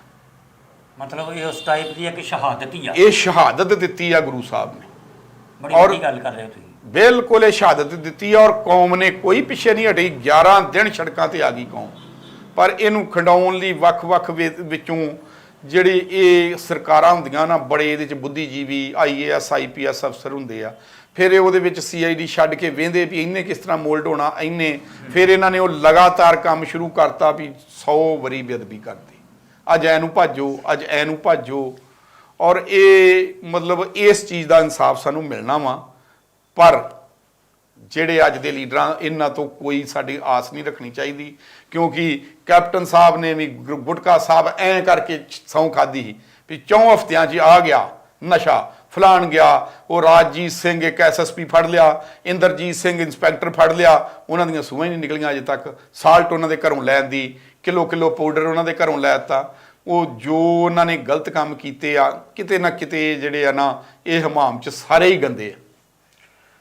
ਬਹੁਤ ਵੱਡੀਆਂ ਵੱਡੀਆਂ ਅੱਜ ਗੱਲਾਂ ਤੁਸੀਂ ਕੀਤੀਆਂ ਨੇ ਜਿੱਜਿਆਣੀ ਸਾਹਿਬ, ਪਰ ਇੱਕ ਗੱਲ ਵੀ ਇੱਕ ਗੁਟਕਾ ਸਾਹਿਬ ਦੀ ਬੇਅਦਬੀ ਦੀ ਗੱਲ ਸੁਣ ਕੇ ਸਾਰੇ ਪੰਜਾਬ ਦੇ ਸਿੱਖ ਸੜਕਾਂ ਤੇ ਉਤਰ ਆਉਂਦੇ ਸੀ। ਬਿਲਕੁਲ ਇਹਨਾਂ ਨੇ ਉਸ ਚੀਜ਼ ਨੂੰ ਇੰਨਾ ਆਮ ਬਣਾਤਾ, ਅੱਜ ਉੱਥੇ ਬੇਅਦਬੀ ਹੋ ਗਈ, ਅੱਜ ਉੱਥੇ ਹੋ ਗਈ, ਅੱਜ ਉੱਥੇ ਹੋ ਗਈ, ਅੱਜ ਉੱਥੇ ਹੋ ਗਈ। ਇਹ ਕੀ ਹੋ ਕੀ ਰਿਹਾ? ਇੱਕ ਵਕਤ ਸੀਗਾ, ਤੁਹਾਨੂੰ ਯਾਦ ਹੋਏਗਾ 1984 ਤੋਂ ਬਾਅਦ ਜਿਹੜਾ ਖਾੜਕੂਵਾਦ ਦਾ ਦੌਰ ਚੱਲਿਆ, ਐਸਾ ਕਿਹੜਾ ਪਿੰਡ ਆ ਪੰਜਾਬ ਦਾ ਜਿੱਥੇ 2-4 ਨੌਜਵਾਨ ਪੁਲਿਸ ਨੇ ਨਹੀਂ ਮਾਰੇ? ਇੱਕ ਵਕਤ ਸੀ ਵੀ ਪਹਿਲੇ ਜਦੋਂ ਕੋਈ ਸਿੰਘ ਸ਼ਹੀਦ ਹੋ ਗਏ ਸੀਗੇ ਹੁੰਦੇ ਸੀਗੇ ਤੇ ਲੋਕ ਥਾਣਿਆਂ ਦਾ ਘਿਰਾਓ ਕਰ ਲੈਂਦੇ ਹੁੰਦੇ, ਘਿਰਾਓ ਕਰ ਲਈ, ਹਾਂਜੀ, ਗ੍ਰਿਫਤਾਰ ਕਰਨਾ ਤੇ ਥਾਣੇ ਦਾ ਘਿਰਾਓ ਕਰ ਲੈਣਾ ਵੀ ਇਹ ਬੰਦਿਆਂ ਨੂੰ ਜੇ ਕੋਈ ਇਹਨਾਂ ਨੇ ਕੀਤਾ ਵਾ ਕਾਨੂੰਨ ਅਨੁਸਾਰ ਗਲਤ ਕੰਮ ਤੇ ਇਹਨਾਂ ਨੂੰ ਗ੍ਰਿਫਤਾਰ ਕਰਕੇ ਜੇਲ੍ਹ ਭੇਜੋ ਤੇ ਆਹ ਕੰਮ ਨਹੀਂ ਹੋਣ ਦੇਣਾ।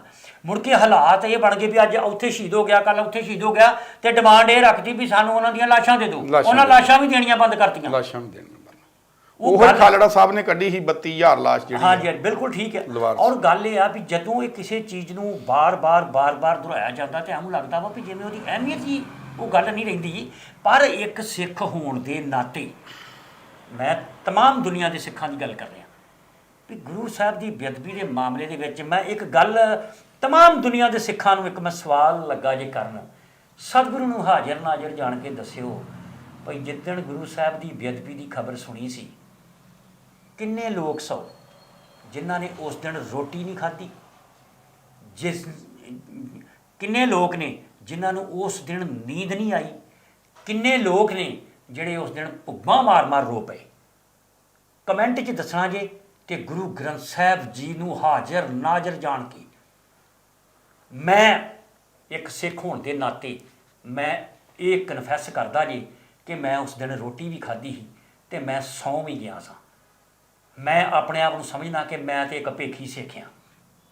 ਗੁਰੂ ਸਾਹਿਬ ਦਾ ਸਿੱਖ ਜਿਸ ਤਰ੍ਹਾਂ ਦਾ ਹੋਣਾ ਚਾਹੀਦਾ, ਮੈਂ ਉਹਦੇ ਵਿੱਚ 0.1% ਵੀ ਨਹੀਂ ਤੇ ਮੈਂ ਉਸ ਦਿਨ ਕਿਸੇ ਦੇ ਨਾਲ ਗਲ ਪੈ ਕੇ ਲੜ ਕੇ ਮਰ ਗਿਆ ਹੁੰਦਾ ਵੀ ਕੌਣ ਆ ਜਿਹਨੇ ਮੇਰੇ ਗੁਰੂ ਸਾਹਿਬ ਦੀ ਬੇਅਦਬੀ ਕੀਤੀ ਆ। ਕੀ ਅਸੀਂ ਸਾਰੇ ਹੀ ਇਸ ਤਰ੍ਹਾਂ ਦੇ ਹਾਂ? ਕਿਉਂਕਿ ਇਹ ਸਵਾਲ ਮੇਰੇ ਤੇ ਵੀ ਉੱਠ ਸਕਦਾ ਵੀ ਤੂੰ ਅੱਜ ਲੋਕਾਂ ਨੂੰ ਸਵਾਲ ਕਰ, ਤੂੰ ਦੱਸ ਤੂੰ ਕੀ ਕੀਤਾ? ਪਰ ਮੈਂ ਨਹੀਂ, ਉਸ ਗੁਰਸਿੱਖ ਵਾਲੀ ਗੱਲ ਮੇਰੇ ਵਿੱਚ ਨਹੀਂ ਸੀ। ਸ਼ਾਇਦ ਉਹ ਤਕਲੀਫ ਮੈਨੂੰ ਨਹੀਂ ਹੋਈ ਜਿਹੜੀ ਇੱਕ ਗੁਰੂ ਦੇ ਸਿੱਖ ਨੂੰ ਹੋਣੀ ਚਾਹੀਦੀ ਆ। ਤੇ ਜਿੰਨਾ ਚਿਰ ਉਹ ਤਕਲੀਫ ਨਹੀਂ ਨਾ ਮਹਿਸੂਸ ਅਸੀਂ ਕਰਦੇ, ਉਹਨਾਂ ਚਿਰ ਡਰਾਮੇਬਾਜ਼ੀਆਂ ਜਿੰਨੀਆਂ ਮਰਜ਼ੀ ਕਰੀ ਜਾਈਏ, ਸਾਨੂੰ ਕੋਈ ਪ੍ਰਾਪਤੀ ਨਹੀਂ ਜੇ ਹੋਣ ਵਾਲੀ। ਕਿਉਂਕਿ ਸਾਡੀ ਨਬਜ਼ ਪੜ੍ਹ ਲਈ ਆ ਉਹਨਾਂ ਨੇ ਸਮਝ ਲਿਆ ਸਾਨੂੰ ਵੀ ਇਹ ਇੰਨੇ ਕੁ ਜੋਗੇ ਹੀ ਆ, ਇੱਥੋਂ ਕੁ ਤੱਕ ਹੀ ਆ। ਪੁਰਾਣੇ ਸਿੰਘਾਂ ਵਾਲਾ ਨਾ ਸਾਡਾ ਕਿਰਦਾਰ ਰਿਹਾ ਤੇ ਨਾ ਉਸ ਤਰ੍ਹਾਂ ਦੀ ਹੁਣ ਉਹ ਗੱਲ ਰਹੀ ਸਾਡੀ, ਨਾ ਉਹ ਸੇਵਾ ਭਾਵਨਾ, ਨਾ ਉਹ ਸ਼ਰਧਾ, ਨਾ ਉਹ ਸਤਿਕਾਰ, ਨਾ ਉਹ ਬੰਦਗੀ ਹੈ ਨਹੀਂ। ਹੈਣ ਵਿਰਲੇ ਨਾ ਹੀ ਘਣੇ ਫੈਲ ਫੱਕੜ ਸੰਸਾਰ। ਕੀ ਕਹਿਣਾ ਚਾਹੋਗੇ ਜਿੱਜਿਆਣੀ ਸਾਹਿਬ? ਮੈਂ ਗੱਲ ਬੜੀ ਵੱਡੀ ਕਰਤੀ। ਮੈਂ ਇਹਦੇ ਤੇ ਫੇਰ ਇਤਿਹਾਸ ਵੱਲ ਚੱਲ ਜਾਣਾ, ਕਿਉਂਕਿ ਉਹ ਤੁਸੀਂ ਕੀਤੀ ਆ ਗੱਲ ਵੀ ਉਹ ਸਿੱਖ ਨਹੀਂ ਰਹੇ, ਉਹ ਕੁਛ ਨਹੀਂ ਰਹੇ। ਇਹ ਖਾਲਸਾ ਪੰਥ ਜਿਹੜਾ ਵਾ ਨਾ, ਇਹ ਕਲਗੀਧਰ ਪਾਤਸ਼ਾਹ ਨੇ ਸਾਜਿਆ ਵਾ। ਇਹ ਪ੍ਰਗਟਿਓ ਖਾਲਸਾ ਪਰਮਾਤਮ ਕੀ ਮੌਜ। ਬਿਲਕੁਲ ਠੀਕ ਹੈ। ਖਾਲਸਾ ਅਕਾਲ ਪੁਰਖ ਕੀ ਫੌਜ। ਇਹ ਜਿਹੜਾ ਇਹ ਕਦੀ ਨਹੀਂ ਖਤਮ ਹੋਣਾ। ਠੀਕ ਆ, ਉਹ ਆ ਗਏ ਆ ਕੁਛ ਮੰਗਤੇ ਬਣ ਗਏ, ਮੈਂ ਮੰਗਤੇ ਕਹੂੰਗਾ ਸਾਫ ਸ਼ਬਦਾਂ 'ਚ, ਮੰਗਤੇ ਬਣ ਗਏ ਆ ਔਰ ਉਹ ਜ਼ਬਾਨ ਤੱਕ ਮੂੰਹ ਤੱਕ ਜਿਹੜੇ ਸਿਰਫ ਉਹ ਮਹਦੂਦ ਰਹਿ ਗਏ ਆ। ਪਰ ਇਹ ਖਾਲਸਾ ਜਿਹੜਾ ਇਹ ਪ੍ਰਗਟਿਆ ਵਾ, ਜਿਹੜੀ ਚੀਜ਼ ਪ੍ਰਗਟਦੀ ਆ ਉਹ ਕਦੀ ਨਹੀਂ ਖਤਮ ਹੁੰਦੀ ਵੀ। ਤੇ ਗੁਰੂ ਸਾਹਿਬ ਦੀ ਜਿਹੜੀ ਬੇਅਦਬੀ ਆ ਨਾ, ਉਹ ਕਦੀ ਵਿਅਰਥ ਨਹੀਂ ਜਾਣੀ। ਤੁਸੀਂ ਗੱਲ ਕੀਤੀ ਆ, ਗੁਰੂ ਸਾਹਿਬ ਜਿਹੜੇ ਉਹ ਸਾਡੇ ਜਗ ਦੀ ਜੋਤ ਆ। ਅੱਜ ਉਹ ਚੋਂ 10 ਗੁਰੂਆਂ ਦੇ ਭਗਤਾਂ ਦੇ ਸਿੱਖਾਂ ਦੇ ਦਰਸ਼ਨ ਤੁਸੀਂ ਕਰ ਸਕਦੇ ਜੀ। ਜੇ ਉਹ ਤੁਹਾਡੀ ਅਵਸਥਾ ਚਾਹੀਦੀ ਆ। ਔਰ ਇੱਕ ਗੱਲ ਮੈਂ ਹੋਰ ਕਹੂੰਗਾ ਵੀ ਅੱਜ ਇਹ ਗੱਲ ਇਹਦੇ 'ਚ ਕਰਨ ਵਾਲੀ ਨਹੀਂ, ਪਰ ਮੈਂ ਹੁਣ ਕਰ ਦੇਣੀ ਆ। ਮੇਰੇ ਅੰਦਰ ਬੜਾ ਇਹ ਵਲਵਲਾ ਉੱਠਦਾ ਹੈ। ਜਿਹੜੀਆਂ ਅਸੀਂ ਕੁੜੀਆਂ ਮਾਰਦੇ ਰਹੇ ਆ ਨਾ, ਜਿਹੜੀ ਸ਼ੇਰਨੀ ਹੁੰਦੀ ਆ ਨਾ, ਸ਼ੇਰਾਂ ਦਾ ਇੱਕ ਝੁੰਡ ਹੁੰਦਾ ਵਾ 15-20 ਦਾ ਹੁੰਦਾ, ਉਹ 'ਚ ਇੱਕ ਸ਼ੇਰਨੀ ਮਰ ਜੇ, ਕੁਛ ਹੋ ਜੇ, ਇੱਕੋ ਸ਼ੇਰਨੀ ਸਾਰੇ ਬੱਚਿਆਂ ਨੂੰ ਪਾਲਦੀ ਆ। ਉਹਨਾਂ ਦੀ ਡਿਊਟੀ ਹੁੰਦੀ ਆ। ਤੁਸੀਂ ਵੇਖ ਲਿਓ, ਡਿਸਕਵਰੀ ਚੈਨਲ ਵੇਖ ਲਿਓ, ਇੱਕੋ ਸ਼ੇਰਨੀ ਦਾ ਸਾਰੇ ਦੁੱਧ ਚੁੰਗਦੇ ਆ। ਇਹਨਾਂ ਨੇ ਘੜਿਆਂ 'ਚ ਪਾਤੀਆਂ, ਕਿਸੇ ਦੇ ਮੂੰਹ ਚੱਕ ਚੋਤਾ, ਉਹ ਨਸਲ ਮੁਕਾਤੀ। ਔਰ ਆਮ ਅਸੀਂ ਸੁਣਦੇ ਰਹੇ ਨਿੱਕੇ ਹੁੰਦੇ, ਫਲਾਣੇ ਨੇ ਕਦੇਸਣ ਲਿਆਂਦੀ, ਆ ਬੰਗਲਾਦੇਸ਼ ਤੋਂ ਲੈਣ ਦੀ, ਆ ਇੱਥੋਂ ਲੈਣ ਦੀ। ਇਹ ਹੁਣ ਦੱਸਣਗੇ ਅੱਜ ਵੀ ਇਹ ਕਿਹੜੇ ਕਿਹੜੇ ਉਹ ਵੰਸ਼ ਚੋਂ ਆਪਣਾ ਘੋਖਣ ਏ। ਮੈਂ ਬੜੀ ਕੌੜੀ ਗੱਲ ਕਰਨ ਲੱਗਾ ਵਾਂ ਵੀ ਕਿਤੇ ਰਲਗੜਤ ਨਹੀਂ ਹੋ ਗਈ ਸਾਡੇ 'ਚ, ਵੀ ਪਿੱਛੋਂ ਰਲਗੜਤ ਨਹੀਂ ਹੋ ਗਈ। ਅਸੀਂ ਉਹ ਕੌਰ ਜਿਹੜੀ ਸਜਾਈ ਸੀ ਸਾਡੇ ਦਮ ਪਾਤਸ਼ਾਹ ਕਲਗੀਧਰ ਪਾਤਸ਼ਾਹ ਨੇ, ਉਹ ਕੁੜੀਆਂ ਮਾਰ ਮਾਰ ਕੇ ਅਸੀਂ ਉਹ ਕਿਤੇ ਖਤਮ ਤਾਂ ਨਹੀਂ ਕਰਤੀ ਵੀ। ਜੰਮਦੀਆਂ ਕੋਈ ਰੋੜਤੀਆਂ, ਕੋਈ ਨੱਪਤੀਆਂ, ਕੋਈ ਉੱਥੇ ਬਾਹਰ ਛੱਡ ਆਉਂਦੇ ਹੁੰਦੇ ਸੀ, ਕੁਝ ਪੈਦਾ ਹੋਣ ਤੋਂ ਪਹਿਲਾਂ ਹੀ ਮਾਰਤੀਆਂ। ਉਹ ਪੈਦਾ ਹੋਣ ਤੋਂ। ਇਹਦੇ 'ਚ ਕੁੜੀਆਂ ਹੀ ਕਸੂਰਵਾਰ ਆ। ਇੱਕ ਗੱਲ ਹੋਰ ਲੱਗਾ ਜੇ ਮੈਂ ਕਰਨ, ਜਦੋਂ ਉਹ ਆਪਣੇ ਮਾਂ ਪਿਓ ਨੂੰ ਦਾਗ ਲਾਉਂਦੀਆਂ ਨਾ, ਜਿਹੜੀਆਂ ਚੰਦ ਔਰ ਕੁਛ ਜਿਹੜੀਆਂ ਕੱਪੜੇ ਪਾ ਉਸ ਤਰ੍ਹਾਂ ਦੇ ਨਿਕਲਦੀਆਂ ਵਾ, ਤੇ ਫਿਰ ਉਹ ਤੋਂ ਡਰਦੇ। ਇਹਦਾ ਜ਼ਿੰਮੇਵਾਰ ਵੀ ਉਹ ਖੁਦ ਹੀ ਆ। ਨਹੀਂ, ਇੱਕ ਗੱਲ ਮੈਂ ਇਸ ਗੱਲ ਨਾਲ ਤੁਹਾਡੀ ਨਾਲ ਸਹਿਮਤ ਨਹੀਂ ਗਾ ਜੱਜਣੀ ਸਾਹਿਬ, ਵੀ ਦਾਗ ਜਿਹੜੀ ਆ ਕੁੜੀ ਨਹੀਂ ਲਾਉਂਦੀ, ਉਹਨੂੰ ਆਖਰ ਕੋਈ ਨਾ ਕੋਈ ਮੁੰਡਾ ਹੀ ਵਰਗਲਾਉਂਦਾ। ਤੁਸੀਂ ਇਹ ਗੱਲ ਮਰਦ ਪ੍ਰਧਾਨ ਸਮਾਜ ਦੇ ਵਿੱਚ ਇੱਕ ਮਰਦ ਹੋਣ ਦੇ ਨਾਤੇ ਕੁੜੀ ਦੇ ਖਾਤੇ 'ਚ ਕਿਉਂ ਗੱਲ ਪਾਤੀ? ਹੁਣ ਜੇ ਕੁੜੀ ਨੇ ਅੱਜ ਕੋਈ ਵੈਸਟਰਨ ਕੱਪੜਾ ਪਾ ਲਿਆ ਵਾ, ਉਹ ਜੀਨ ਪਾਉਂਦੀ ਆ, ਉਹ ਟੌਪ ਪਾਉਂਦੀ ਆ, ਤੇ ਸੋਚ ਆਪਣੀ ਦੇ ਕੰਟਰੋਲ ਕਰਨਾ। ਅਸੀਂ ਆਪਣੇ ਬੇਟੇ ਨੂੰ ਸਮਝਾਉਣਾ ਵੀ ਬੇਟਾ ਉਹਦੀ ਆਪਣੀ ਆਜ਼ਾਦੀ ਆ ਵੀ ਉਹਨੇ ਕੀ ਪਾਉਣਾ, ਤੂੰ ਆਪਣੀਆਂ ਭਾਵਨਾਵਾਂ ਤੇ ਕੰਟਰੋਲ ਕਰਨਾ ਸਿੱਖ। ਹੁਣ ਇਹ ਭਾਵਨਾਵਾਂ ਤੇ ਅਸੀਂ ਆਪਣੀਆਂ ਤੇ ਕੰਟਰੋਲ ਨਹੀਂ ਕਰਦੇ ਤੇ ਦੋਸ਼ ਦੇ ਦਿੰਦੇ ਆ ਵੀ ਉਹ ਕੱਪੜੇ ਨਹੀਂ ਚੰਗੇ ਪਾਉਂਦੀ। ਦੋਸ਼ ਅਸੀਂ ਦੇ ਦਿੰਦੇ ਆ ਵੀ ਕੁੜੀ ਦਾਗ ਲਾਉਂਦੀ ਆ। ਦਾਗ ਤੇ ਕਾਰਨ ਕੋਈ ਮੁੰਡਾ ਹੀ ਹੁੰਦਾ, ਕਿਸੇ ਜਾਨਵਰ ਨਾਲ ਤੇ ਉਹ ਚਲੀ ਨਹੀਂ ਜਾਂਦੀ। ਅਸੀਂ ਆਦੀਆਂ ਬਾਵਾਂ ਦੀਆਂ ਕਮੀਜ਼ਾਂ ਪਾਈਆਂ, ਆਹ ਕਾਲਰਾਂ ਵਾਲੀਆਂ ਪਾਈਆਂ ਵਾ ਨਾ, ਹਾਂਜੀ, ਆਹ ਸਾਰਾ ਕੁਝ ਪਾਇਆ। ਇਹ ਵਿਸ਼ਾ ਨਹੀਂ ਗਾ ਇੱਥੇ ਆਪਾਂ। ਹਾਂਜੀ, ਗੱਲ ਥੋੜੀ ਦੂਜੇ ਪਾਸੇ ਚੱਲ ਗਈ ਆ। ਹਾਂਜੀ, ਪਰ ਇਹ ਕੱਪੜੇ ਵੀ ਤੇ ਸਾਨੂੰ ਗੁਰੂ ਸਾਹਿਬ ਨੇ ਦੱਸਿਆ ਨਾ ਵੀ ਕਿਸ ਤਰ੍ਹਾਂ ਸਿਰ ਢੱਕ ਕੇ ਰੱਖਣਾ ਤੇ ਕਿਸ ਤਰ੍ਹਾਂ ਰੱਖਣਾ ਵਾ। ਜਦੋਂ ਉਸ ਤੋਂ ਆਪਾਂ ਮੁਨਕਰ ਹੁੰਨੇ ਆ ਨਾ, ਤੇ ਫਿਰ ਉਹ ਗੁਰੂ ਸਾਹਿਬ ਨੇ ਤੇ ਕਲੀਅਰ ਕਿਹਾ, ਹੋਰ ਖਾਣਾ ਖੁਸ਼ੀ ਖਵਾਰ, ਹੋਰ ਪਹਿਨਣ ਖੁਸ਼ੀ ਖਵਾਰ। ਹਾਂਜੀ, ਜੋ ਮਤਲਬ ਮਨ ਵਿੱਚ ਚਲੇ ਵਿਕਾਰ, ਮੈਂ ਸ਼ਾਇਦ ਪੰਕਤੀ ਪੂਰੀ ਨਹੀਂ, ਹੋਰ ਪਹਿਨਣ ਖੁਸ਼ੀ ਖਵਾਰ, ਜਿੱਤ ਪਹਿਦਿਆਂ ਮਨ ਮੈਂ ਚਲੇ ਵਿਕਾਰ, ਇੱਦਾਂ ਦੀ ਕੁਛ ਪੰਕਤੀ ਹੈ। ਮੈਂ ਮਾਜ਼ਰਤ ਚਾਹਾਂਗਾ ਜੇ ਮੈਂ ਪੰਕਤੀ ਪੂਰੀ ਨਹੀਂ, ਮੈਂ ਇਸ਼ਾਰੇ ਮਾਤਰ ਮੈਂ ਗੱਲ ਕੀਤੀ ਆ। ਸਿਆਣੇ ਜਿਹੜੇ ਉਹ ਸਮਝ ਜਾਣਗੇ। ਗੱਲ ਠੀਕ ਆ, ਇੱਕ ਮਰਿਆਦਾ ਵਾ, ਇੱਕ ਸਾਡਾ ਢੰਗ ਤਰੀਕਾ ਵਾ, ਇੱਕ ਸਾਡਾ ਕਲਚਰ ਆ। ਪਰ ਉਹ ਚਲੋ ਉਹ ਤੇ ਜਦੋਂ ਅਸੀਂ ਆਪਣੇ ਬੱਚਿਆਂ ਨੂੰ ਸੰਸਕਾਰ ਦੇਣੇ ਆ, ਜਿੱਥੇ ਅਸੀਂ ਆਪਣੇ ਬੇਟੇ ਨੂੰ ਸਮਝਾਉਣਾ, ਉੱਥੇ ਅਸੀਂ ਆਪਣੀ ਬੇਟੀ ਨੂੰ ਵੀ ਇਹੀ ਸਮਝਾਉਣਾ ਕਿ ਬੇਟਾ ਇਸ ਤਰੀਕੇ ਨਾਲ ਨਹੀਂ, ਇੱਦਾਂ ਜਿਹੜਾ ਉਹ ਠੀਕ ਆ, ਜਾਂ ਸਾਡਾ ਕਲਚਰ ਇਸ ਚੀਜ਼ ਨੂੰ ਅਲਾਓ ਕਰਦਾ, ਇਸ ਚੀਜ਼ ਨੂੰ ਨਹੀਂ ਅਲਾਓ ਕਰਦਾ। ਬਾਕੀ ਰਹੀ ਗੱਲ ਗੁਰੂ ਸਾਹਿਬ ਦੀ ਬੇਅਦਬੀ ਦੇ ਮਾਮਲੇ ਦੇ ਵਿੱਚ ਹੀ ਅੱਜ ਸਾਡੀ ਗੱਲਬਾਤ ਦਾ ਵਿਸ਼ਾ ਸੀਗਾ। ਔਰ ਉਹਦੇ ਵਿੱਚ ਜਾਂਦੇ ਜਾਂਦੇ ਆਪਾਂ ਗੱਲ ਕਰੀਏ ਕਿ ਮੰਡ ਸਾਹਿਬ, ਦਾਦੂਵਾਲ ਸਾਹਿਬ, ਸਿਮਰਨਜੀਤ ਸਿੰਘ ਮਾਨ, ਇਸ ਤਰ੍ਹਾਂ ਦੀਆਂ ਸ਼ਖਸੀਅਤਾਂ ਦੀ ਭੂਮਿਕਾ ਜਿਹੜੀ ਆ, ਕੀ ਤੁਸੀਂ ਮੰਨਦੇ ਹੋ ਕਿ ਉਹ ਨਿਰਪੱਖ ਰਹੀ, ਜਾਂ ਕਿਤੇ ਨਾ ਕਿਤੇ ਮੌਕਾ ਪ੍ਰਸਤ ਰਹੇ ਇਹ ਵੀ, ਜਾਂ ਕਿਤੇ ਨਾ ਕਿਤੇ ਬਰਗਾੜੀ ਮੋਰਚੇ ਤੇ ਗੁਰੂ ਸਾਹਿਬ ਦੀ ਬੇਅਦਬੀ ਦੇ ਮਾਮਲੇ 'ਚ ਸਾਰਾ ਪੰਥ ਇਕੱਠਾ ਹੋ ਰਿਹਾ ਸੀ, ਇਹ ਸਾਂਭ ਹੀ ਨਹੀਂ ਸਕੇ? ਕਿੰਨੇ ਤਾਰਪੀਡੋ ਕਰਤਾ ਸਾਰਾ ਉਹ ਬਰਗਾੜੀ ਮੋਰਚਾ? ਇਹਦੇ ਤੇ ਬੜਾ ਕਿੰਤੂ ਪਰੰਤੂ ਹੋਣਾ, ਕਿਉਂਕਿ ਮੈਂ ਵੀ ਉਹਦੇ 'ਚ ਹਿੱਸਾ ਸਾਂ, ਪਰ ਮਗਰੋਂ ਸਿਰਫ ਅਸੀਂ ਸੇਵਾਦਾਰ ਬਣ ਕੇ ਰਹਿ ਗਏ। ਤੁਸੀਂ ਲਾਸਟ ਦਿਨ ਦਾ ਭਾਈ ਮੋਹਕਮ ਸਿੰਘ ਦਾ ਉੱਤੋਂ ਵੇਖ ਲਿਓ, ਅਸੀਂ ਮੋਰਚਾ ਚੁੱਕਣ ਦੇ ਹੱਕ 'ਚ ਨਹੀਂ ਸੀ। ਅੱਛਾ, ਇਹ ਗੱਲ ਮੋਰਚਾ ਚੁੱਕਣ ਤੋਂ ਪਹਿਲਾਂ ਬਾਹਰ ਤੰਬੂ 'ਚ ਹੋਈ ਆ। ਫਿਰ ਹਾਈਵੇ ਢਾਬੇ ਦਾ ਨਾਂ ਸੀ, ਉੱਥੋਂ 5-4 ਕਿਲੋਮੀਟਰ ਅੱਗੇ ਹੀ ਬਰਗਾੜੀ ਤੋਂ, ਉੱਥੇ ਵੀ ਸਾਡੀ ਇਹ ਮੀਟਿੰਗ ਹੋਈ ਆ। ਇਹ ਮੋਰਚਾ ਜਿਹੜਾ ਵਾ ਨਾ, ਸੰਗਤ ਦੀ ਸਲਾਹ ਤੋਂ ਬਿਨਾਂ ਨਾ ਚੁੱਕੋ, ਇਹਨੂੰ 4 ਦਿਨ ਨਾ ਚੁੱਕੋ। ਬਿਲਕੁਲ ਠੀਕ। ਉਹਦੇ ਵਿੱਚ ਜਿਹੜੀਆਂ ਪ੍ਰਾਪਤੀਆਂ ਸੀ ਨਾ, ਉਹ ਵੀ ਖੂਚ ਪੈ ਗਈਆਂ। ਉਹਦੇ ਵਿੱਚ ਜਿਹੜੀ ਗੱਲ ਸੀ ਨਾ, ਉਹ ਮਤਲਬ ਸਾਨੂੰ ਹੌਲੀ ਪਿਛਾਂ ਕਰਤਾ ਸੀ। ਭਾਈ ਮੋਹਕਮ ਸਿੰਘ ਨੇ ਆਖਰੀ ਸ਼ਬਦ ਬੋਲੇ, ਅਸੀਂ ਸਟੇਜ ਤੇ ਖਲੋਤੇ ਹਾਂ, ਉਹਨਾਂ ਨੇ ਇਹ ਗੱਲ ਕਹੀ ਸੀ ਵੀ ਬਹੁਤ ਸਿਆਣੇ ਆਏ, ਕਿਉਂਕਿ ਉਹ ਬਹੁਤ ਟੌਪ ਦੇ ਬੁਲਾਰੇ ਆ, ਹੁਣ ਮੈਂ ਨਾਂ ਨਹੀਂ ਲੈਣਾ, ਉਹ ਆਪੇ ਲੋਕੀ ਉਹਦੇ ਤੇ ਵੇਖਣਗੇ ਵੀ ਕੀ ਸ਼ਬਦ ਬੋਲੇ ਆ, ਵੀ ਬਹੁਤ ਸਿਆਣੇ ਆ ਤੇ ਗੌਰਮੈਂਟ ਨੂੰ ਮਿਲੇ ਆ ਜਿਹੜੇ ਕਦੀ ਨਹੀਂ ਗਏ,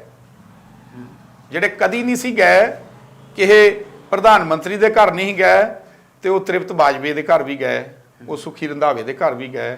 ਉਹ ਇਹਦੇ ਵਾਸਤੇ ਉਹਨਾਂ ਨੇ ਜੋ ਵੀ ਫੈਸਲਾ ਕੀਤਾ ਵਾ ਨਾ, ਉਹਨਾਂ ਨੇ ਠੀਕ ਸਮਝ ਕੇ ਕੀਤਾ। ਉਹ ਬੜੇ ਪੜ੍ਹੇ ਲਿਖੇ ਆ, ਅਸੀਂ ਅਨਪੜ੍ਹ ਬੰਦੇ ਆ।